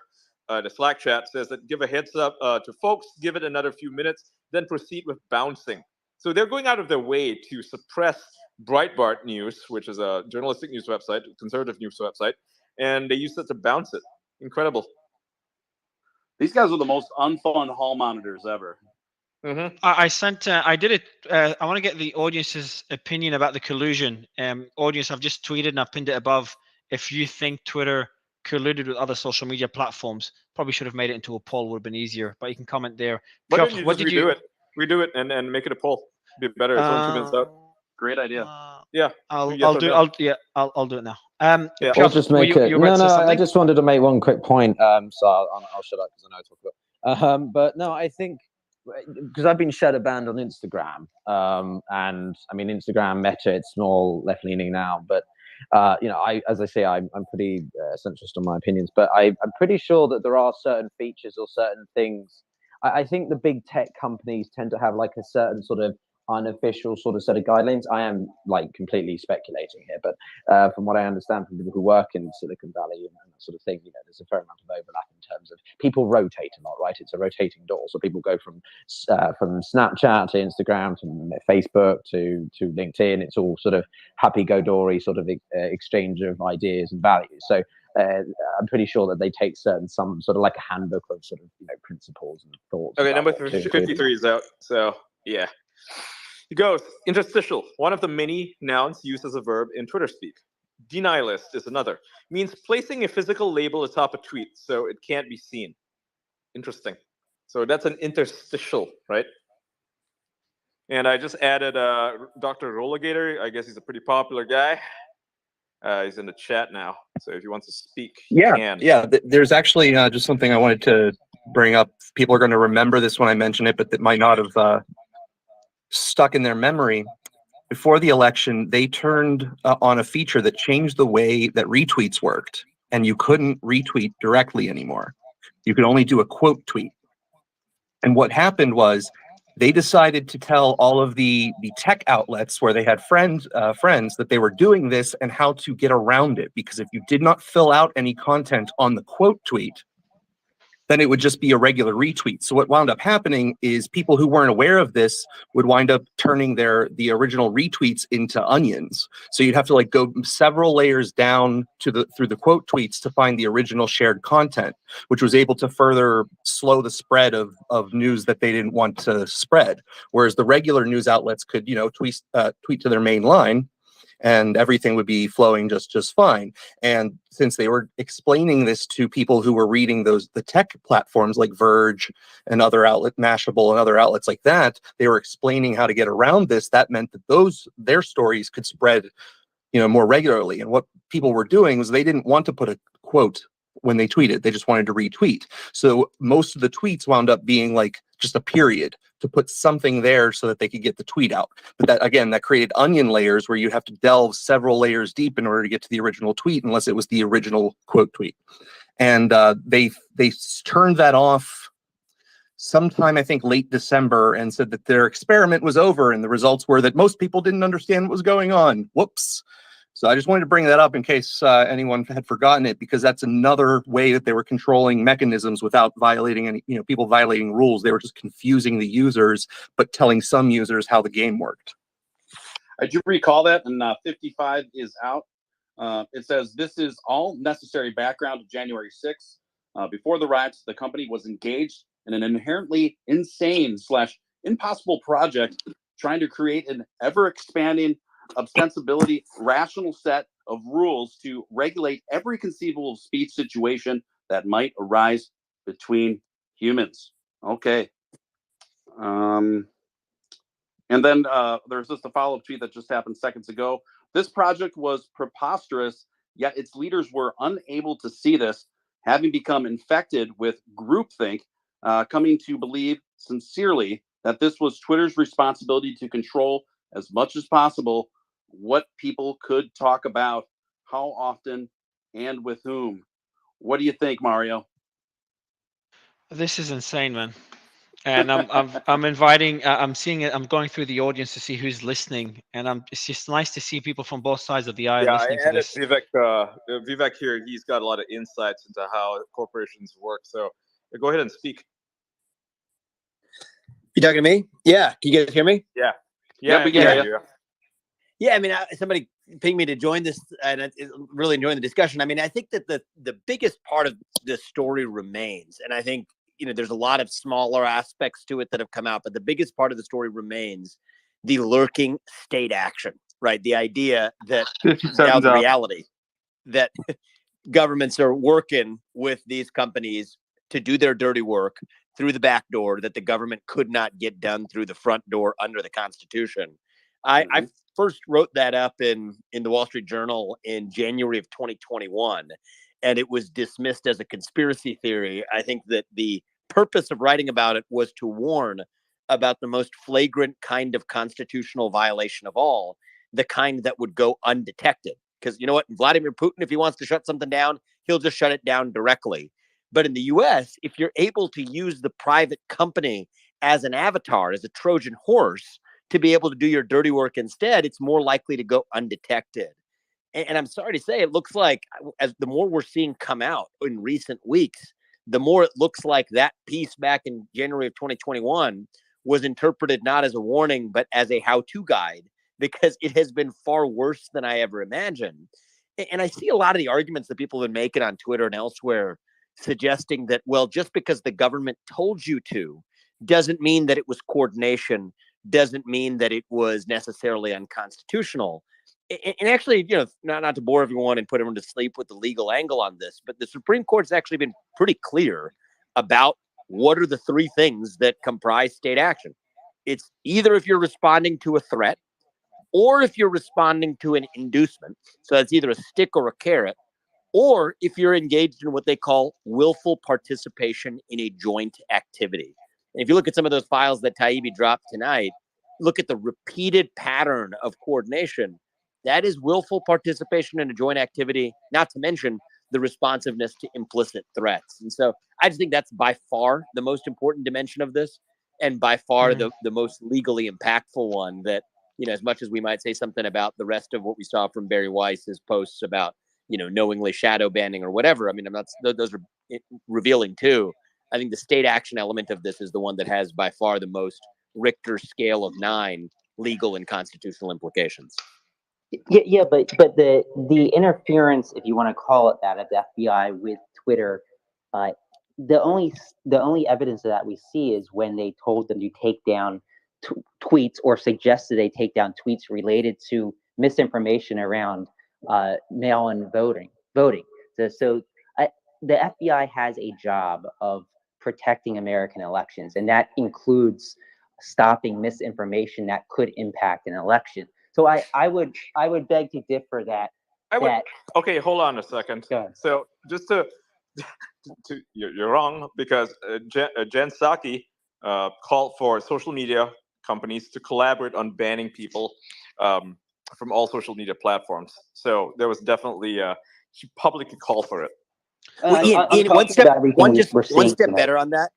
Go ahead. Yeah, I just wanted to include one more example, and then definitely want to hear the counter view. But just the most egregious example, I think, was actually White House officials directing Twitter executives in a private meeting in the White House, Andy Slavitt, White House advisor, specifically naming individuals like Alex Berenson, that they specifically pressured a private company to remove critics of the government. So if the First Amendment was intended to do one thing, it was intended to allow citizens to criticize their own government. Like, that was the number one thing this was meant for. Is you couldn't do it in the ancient, in old England, in old monarchy, but here you could criticize the government and you were free to do it. And yet here was the White House directly pressuring, and there's internal documentation at Twitter now released showing that they were responsive to that pressure, pressuring a private company to silence not just general critics of the government, but specific critics of the government by name. And if there was exactly one thing the founders and the framers of the First Amendment worried about, that was it. And I think that, so I want to hear the counter view on this, because, there were different degrees of pressure, but to me, that's the most egregious form, and everything else is just different in degree, not in kind.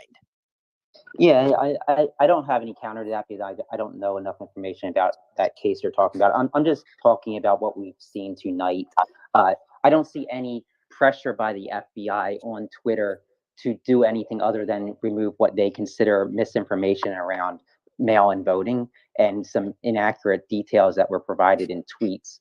So I agree with what you said there, Vivek, but I'm just talking about what's happening with this information we're seeing tonight. By the way, Ian, you mentioned there's another drop, Ian. Yeah, Yeah, there's another drop. We're getting backed up here. I'm going to read the drop, and then I want to let Tom Fitton speak, okay? Yeah, agree. Yeah, I was going to say the same thing. Go ahead, Ian. Yeah, so number 56, and this is done sort of like out of order. He did this by accident. Number 56, it says, the panic first breaks out on G6. There's a fair share of WTF-style posts mixed in with frantic calls to Twitter to start deploying the full arsenal of moderation tools. What is the right remediation? Do we have interstitial in the video? Asks one employee in despair, and that's some random guy. Because they're freaking out, right? They had no idea whether it was okay to post. This is a Kyle Becker tweet that was showing a video of a person being shot on Capitol Hill. So they're freaking out about that one. They wanted to suppress it. They're not sure what to do with it. And then number 57, the firm's executives on day one of January 6th crisis at least tried to pay lip service to its dizzying array of rules. By day 2, they begin wavering. And by day 3, 1 million rules were reduced to 1. What we say goes. Okay. And number 57, there's another number 57, I guess. Wow. What the hell, dude? Like, he doesn't know how to count. Matt Taibbi doesn't know how to count. This freedom or deaf tweet by Mike Kudry from hashtag Stop the Steal elicits heated reactions, and he's tweeting about what happens today determines the next 100 years for a country, freedom or death. I mean, it's pretty hyperbolic. And number 58, Yoel Roth groans about Kudry, says, this asshole. But this seems to be determined to stick at least somewhat superficially to the rules, itching to act if this constitutes incitement. And then he says, he links the tweet and says he's on his last strike for 3 different policies. If this constitutes incitement, I will permanently suspend him, or PS him. Yep. So 59. At 2:39 p.m. Pacific Standard Time, a comms official asked Roth to confirm or deny a story that date restricted Trump's ability to tweet. Roth says, we have not. So this is him responding to somebody internally to see if they prevented Trump from tweeting anything. So I would like for Tom to speak now. Thank you. Look, I'm no lawyer. But I've had more experience than I care to admit to with respect to the FBI's operations and what they're allowed to do and what they're not allowed to do. What they're not allowed to do is to initiate investigations into American citizens based on their First Amendment protected speech. And then even worse, take official action to persuade and punish them through a third party or a private party. So what we're having here being put out before the American people is evidence of FBI criminality targeting the civil rights of American citizens. There's no legal justification for the FBI to investigate you or me for our tweets unless the tweet is it's been brought to their attention, A, and it's obviously a violation of law, meaning I'm calling for someone to be killed or something like that. But other than that, the idea that the FBI would target anyone over opinions and facts about election controversies is just beyond incredible in terms of being violative of pretty much every notion we have of how the FBI is supposed to operate and how our rights are supposed to be protected by the federal government. So there's just no way over that. And, one of the things I think worth noting, if I could just briefly mention, is those 3 censors from the Twitter and Safety Council that resigned today, the leftists. And they talked about how excited they were that Twitter safety moved beyond the U.S.-centric views of safety, right? And I think that's important to note because it's not just Twitter doing it, but Facebook and YouTube. They've moved beyond the United States' understanding, America's understanding of free speech in the First Amendment. And they've taken on this transnational progressive view of speech, which is essentially hostile to speech that gets in the way of their agenda. So that's something to look out for. They don't consider themselves to be defenders of the American way when it comes to free speech. You see that in Facebook with their oversight board, which has spent more time trying to vindicate the rights of foreign nationals with respect to Facebook than anything they're doing here in the United States. And so that's something I think we should all be paying attention to. Thank you. Can I piggyback off of that very quickly? Yeah, go for it. Yeah, thanks. Just from the European perspective, and I'm not talking for the entirety of Europe. I mean, it's 40 different countries, very different. But, you know, there is a much stronger left-leaning element there. You've got some, I wouldn't say they're full socialists, but you've got very socialistic-esque parties in power in certain countries. And if, you know, what that FBI thing is, even, you know, we begin to break that down and understand the intricate details of that, that is like, for anyone listening, 1984 policing, not just sort of trying to influence your speech, literally trying to police the very words that you can use, the very way that you can formulate things. Think of the specific segment where you don't need any more sort of words to describe things in an intricately extravagant way, just good, not good. Basically, your language is limited, and you can only use certain phrasing for very specific contexts and in very specific times. And as someone who is first and foremost about freedom of speech, that's quite scary that the FBI can even be on that. So, yeah, sorry, I'm at the gym, so I'll shut up. You guys, at what point do we entertain looking at the biggest social media companies in the world, like utilities, and in terms of putting some very basic regulations on them to protect citizens' most basic civil liberties? We don't want any government involvement in this because that's what led to all this censorship to begin with. How so? Can you be very targeted on that?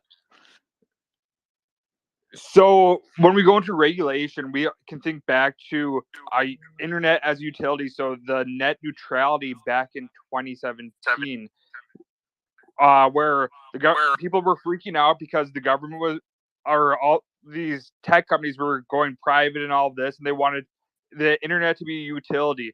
But history has proven that you can't trust the government with using these utilities against their own people. Where if we tried to nationalize all these social media sites, that's basically what it is, nationalizing these social media sites, considering them a utility.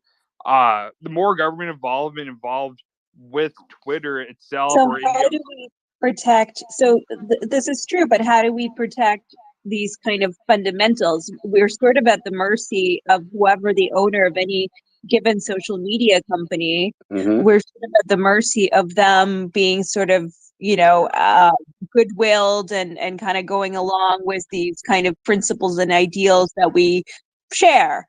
But if they don't, or, you know, they're human beings, that's gone. So how do we protect that? You guys, let's put a bookmark in it. I love. Let's extrapolate on this further right after we get through the couple new drops here.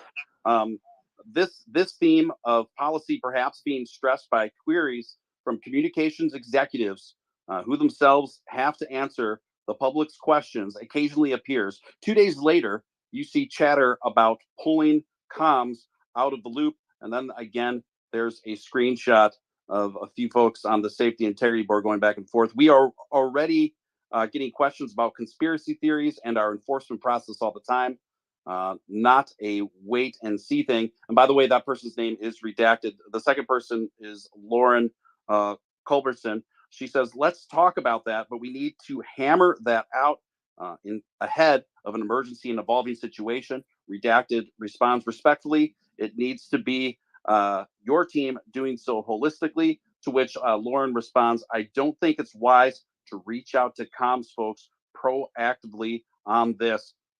Followed by number 61 now from Matt Taibbi. The first company-wide email from GAD on January 6th announced that 3 Trump tweets had been bounced, but more importantly, signaled a determination to use legit violations, quote unquote violations, as the guide for any possible permanent suspensions. And then we got a screenshot there from the email to I don't know, Ian. Do you want to take it from here? What number are we on? I mean, what? So what we're on number. last... We're on the screenshot of number 61 of a screenshot of an email there. Okay, yeah. So they're basically talking about in this email. I just read it. They're talking about how they banned Trump for 12 hours, right? And they removed his tweets. And they also tweeted here. We have also tweeted so there's transparency in our actions and making it clear that future violations of Twitter rules will result in a permanent suspension. Thanks, Vijaya. So this is from Vijaya Gad, who gave them instructions on what to do exactly. This is a company-wide email. Number 62, quote, what the actual fuck? Safe to say, Trump's go home and love and peace tweet mid-riot didn't go well over at Twitter HQ. They were not expecting him to say that because Trump tweeted, and this is a screenshot of Trump's tweet where he says, there are things and events that happen when a sacred landslide victory election is unceremoniously and viciously stripped away from great patriots who have been badly and unfairly treated for so long.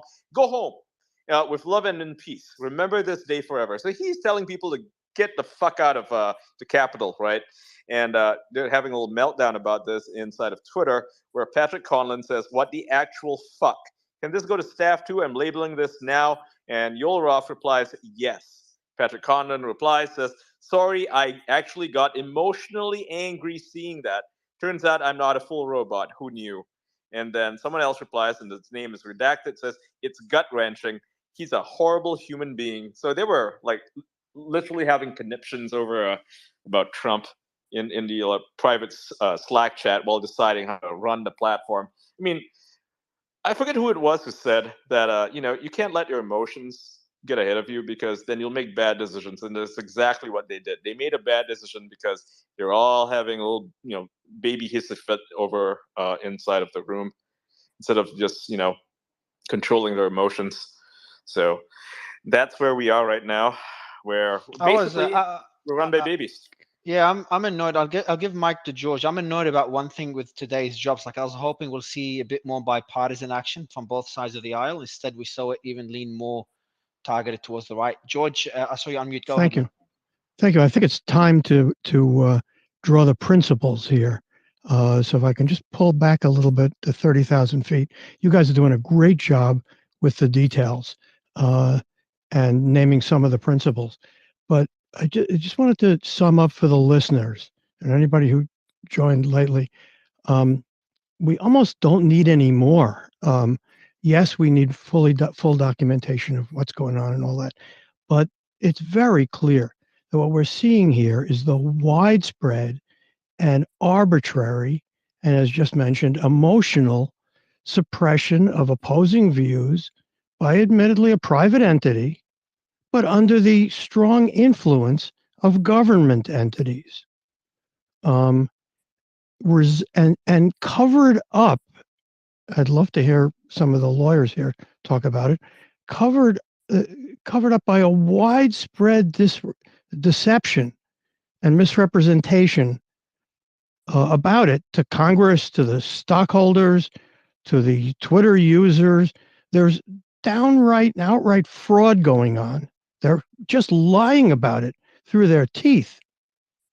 And they probably had a right to do a lot of it, but it's the way they did it. It's the arbitrariness, it's the deceptiveness, and it's the misrepresentation that we're having a problem with here. And now they can come up with another 150 tweets in the Twitter files, but those are the principles. That's been established beyond a doubt. Well, you said they had the right to do, they probably had the right to do it. And I think that's an interesting point, because if from a legal perspective, if they have the right to do it, what's changing this? Because we could talk about this, whether it's right or wrong. Transparency. I think transparency is what's needed. But where does that come from? Where does that transparency come from if it's not, say, regulated? Because say we don't want more government interference. Okay, fine. But then where does the transparency sort of come from? Well, where Elon says he wants to. I'm sorry. Well, he says that. Well, okay, no, that's fine. But he says he wants transparency. But what guarantees? Like, we can trust Elon, but trust is trust, you know. Well, there are mechanisms to do that. There are overseers. There are ways he can build that in. He can build in checks and balances and ways he can't That's what I cheat. want to see You know, happen, these need to be Yeah. invented. And just because we haven't can't invent them necessarily on the spot, but there are many ways to solve problems. Some of which are prohibitions called regulations and laws. I think a lot of us don't want to see that, but we want to see the sunlight, the transparency, and all that stuff, and that will go a long way. Well, to me, that would have to come from innovation, right? And the Yes. mechanism. So it's okay. He doesn't have to come up with that, Right. Today, but it And does we're need seeing, to happen. Yeah. yeah, and we're seeing the beginnings of it. I don't know how many of you are on the Twitter, what is it called? Community Notes thing. I've just been admitted to it. And I got it. I've been on it for 2 weeks, just achieved the level where I can actually write the notes. And I got to tell you, I am impressed as hell about it. It's a relatively new program. And I don't want to take us off on another tangent, but just to mention the principle that the curation among the community, the users, the hive mind, whatever you want to call it, is really, really being done conscientiously and clearly and carefully and wonderfully. I'm impressed. I came with a great deal of skepticism about it, but it is really good, and it's going to get better because it's new. It's going to keep getting improved. Can I add something to the community notes thing real quick? Sure. So I'm in a Discord server with a bunch of the Twitter developers and some of the top community notes writers about developing the program. We've been in the server for over since it rolled out, basically, just giving them feedback and all of that. And some of the stuff said in the server and kind of the people that were giving feedback, it takes a lot of pushback because a lot of these the diversity of perspectives issue within the actual program, many of the users that are pretty prominent, pretty successful within the community notes feature had a problem with that because the way they view the right wing is that we're all conspiracy theorists and their perspective shouldn't be considered at all. Luckily, the battle of ideas is able to be fought within this Discord server, and the people over at Twitter that are left in the program have took a hardline stand saying, no, this diversity of perspectives is probably the most important feature. Taylor Lorenz, lover or hater, she wrote a pretty balanced article about this in the Huffington Post, where she somehow got access to a bunch of the files within the server and wrote up pretty fair piece. I know a lot of people don't like her, but worth the read there. And that kind of goes into kind of the debate that I was having, where I had posted in the server that the only way Elon Musk is going to ban this feature is if it became partisan or unreliable. And so far, just the way that the algorithm has been formed within that, it's been pretty successful putting out truth. Yeah. It's not flawless yet, but it's a lot better than more trustworthy than Facebook or any other fact check. I see a wide diversity of opinion that's backed up by, I mean, the norm is you got to give sources, you got to give links, you got to give, and the reliability of those sources. Now, Mario, I don't know if you, I've kind of taken us off into more solutions than, and that may not be the purpose of this discussion. So I apologize if I did so. I appreciate touching on that. And Ian, do we have any hints so far from the drops about what could be coming in at the next drop? I know the drops are not finished, so that we could be seeing they're more. definitely not finished. I mean, it seems like he might be finished very soon. I mean, it's been going on for like 2 hours now, right? There's no way it's just gonna keep going. But it looks like tomorrow we're gonna see another drop from what's his face, Schellenberger. He's going to be covering a different story, and as is Barry Weiss on Sunday. So we're going to see more stuff. Not really sure exactly what they're going to be talking about. I doubt it's going to be the same as this topic. I think Matt Taibbi is focused mostly on January 6th and their suppression of Trump. Basically, what he's doing right now, he's setting us up with a framework to understand how the moderation works. Because yeah, this drop is kind of boring right now. It's kind of boring. It's just kind of going on for a long time.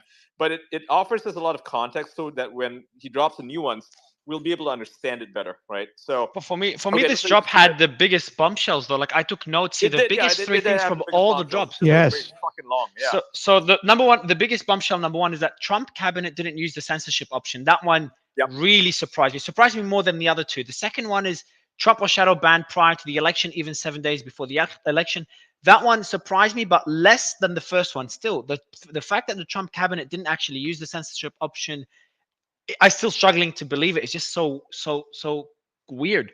And then the third one is FBI spoke to Twitter executives before Trump's suspension. So kind of we already knew bringing that, in the FBI. And also number 4 is that they started, creating new tools to suppress people, and they stopped following their own rules, right? They were just suppressing people for making jokes. That was how bad it got. It's like at first it wasn't that bad, and then after they got really used to using the tools and suppressing people, that they started just deploying them at any time. They figured, oh yeah, this person's telling a joke, let's suppress him.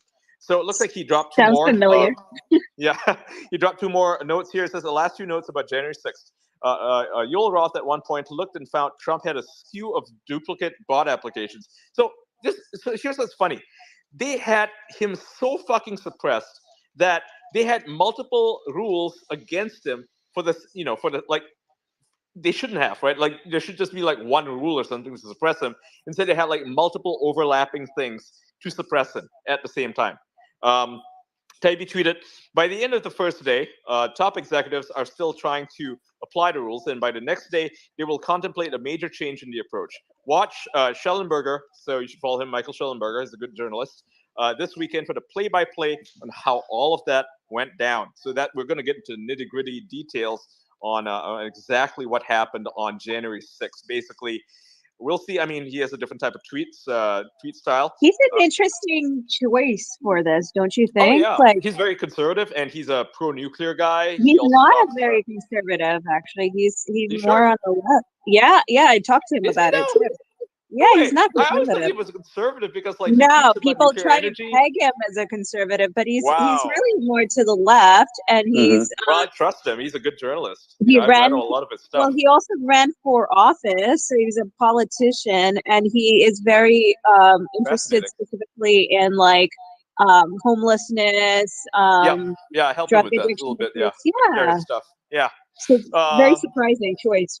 So number 65 on January 8th, which Barry Weiss will describe on Sunday, Twitter will be receiving plaudits from our partners in Washington, and the sitting U.S. president will no longer be heard on the platform. Wow, that's going to be explosive. This is where the government steps in, right? This is where the government steps in, where they're basically getting pats on the back from Washington. Number 66. Lastly, people on the left, right, and in between want to know what else is in the Twitter files. From suppression of shadow banning of leftists and lab leak theorists, or amplification of military propaganda, or conservative accounts. We know everyone has questions. So here's another tweet here, number 67. And while we stumble on tidbits here and there about topics ranging from COVID to foreign policy, the reality is that the data sets are enormous, and we're still working through them. More is coming. Good night, all. Wow. Yeah. So what was that last? What was that last one? That last bit that shocked you? Where the government? You said your government's getting involved. Oh yeah. So that was number 65. Yeah. Barry Weiss will describe this one on Sunday, where Twitter will be receiving plaudits from our partners in Washington, and the sitting U.S. president will no longer be heard on the platform. So this was when he was banned, and then they got little pats on the back from Washington. Our partners. That's interesting. That interesting phrase there. Our partners, meaning they were working with people in Washington to suppress Donald Trump. That's what it sounds like to me. That doesn't surprise me, but all at the same time, it's like, huh? Sounds like no COVID stuff for a while, huh? Oh yeah. I've just pinned on my profile. I've pinned it above the space for the next drop, so we all come back here and go through the next drop together. It'll be tomorrow. So if you want, oh, it's gonna be tomorrow. They said it's gonna be tomorrow. Yeah, so follow Schellenberger MD on Twitter. He will be dropping tomorrow's thing, and it's a play-by-play. It's going to be a play-by-play of all the bannings that happened on January 6th, all the way up to like January 8th, and then January 8th will be on Sunday, where they will be going over the Washington connection with Barry Weiss. So yeah, that's going to be really interesting. They're both going to be really interesting. I feel like this is the best TV show, really. Like, I stopped watching Netflix. I literally canceled my subscriptions to all these TV shows because I have no time to watch them anymore. I'm like on these spaces every single night now, and I'm covering this stuff, and I'm appearing on TV shows. Thank you, Eric Bowling, for having me on. And it's like, it's not the only one, right? Like, everybody's just like saying, "Hey, Ian, come talk about it." It's like, okay, you're taking up my time. Even the previews, like the last few tweets you were reading were like a preview for like next on next episode of. Right, we had Harry and Meghan's Netflix release. This trounces it 10 times over, I think. Oh yeah, this is way more interesting than any of that. Like, holy I watched crap. the first 5 minutes. Like, there's a difference here, right? I mean, between watching a TV show and this, it's like we have direct interaction here with all the players. We can make fun of them. You can make fun of Viola Roth for being a piece of crap, or we can, confront these people, right? That's the whole point of it. So it's nice. We're participating. This is interactive entertainment. Like I said, Twitter is a video game. It really is. Ian, what do you make of the assertions and the points raised by Vivek when he was here earlier surrounding the potential legal liabilities of what we've seen transpire? Okay, so what he said was, I agree with it. I think, like, I'm not a lawyer, and I'm sure he has a better grasp on this. But essentially, what he is saying is that the levers in Washington, right, they will not suppress you on their own. They will use third parties such as Twitter to do that for them, and that's exactly what we're seeing here. I think that the big drop on Sunday when Barry Weiss talks about it, about how they received plaudits from Washington, our partners in Washington, that's going to expose quite a bit on what's actually, who was pulling the strings there, if anyone. Any chance we can get Elon Musk to join the space tonight? No, man. So so Tara's doing a space, a female-only panel to discuss child. What were they discussing? I can't. I don't want to use. They're use the wrong term, discussing child sexual exploitation. Sexual exploitation. So we were gonna merge. We were discussing about merging the space with theirs and having Elon come here, but we were still going through the drops. So we're like, hey guys, you do it with Elon separately, and then we'll keep going through the drops.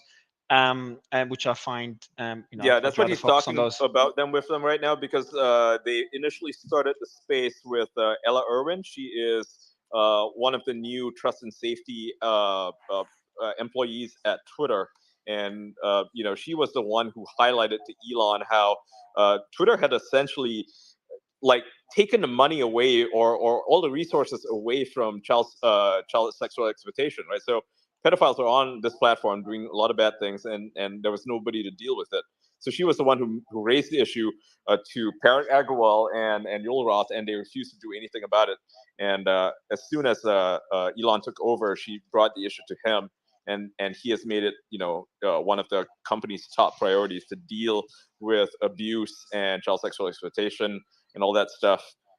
Pretty disgusting overall. I mean, we've seen how Twitter has over the years simply ignored, revenge porn. It has ignored CSE and all this stuff.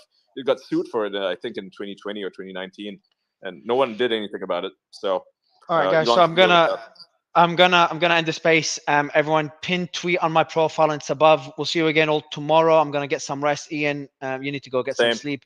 Appreciate it. Tom, thank you so much for joining. Stephen, I tried to send you a co-host invite, man. You helped a lot. Really appreciate it.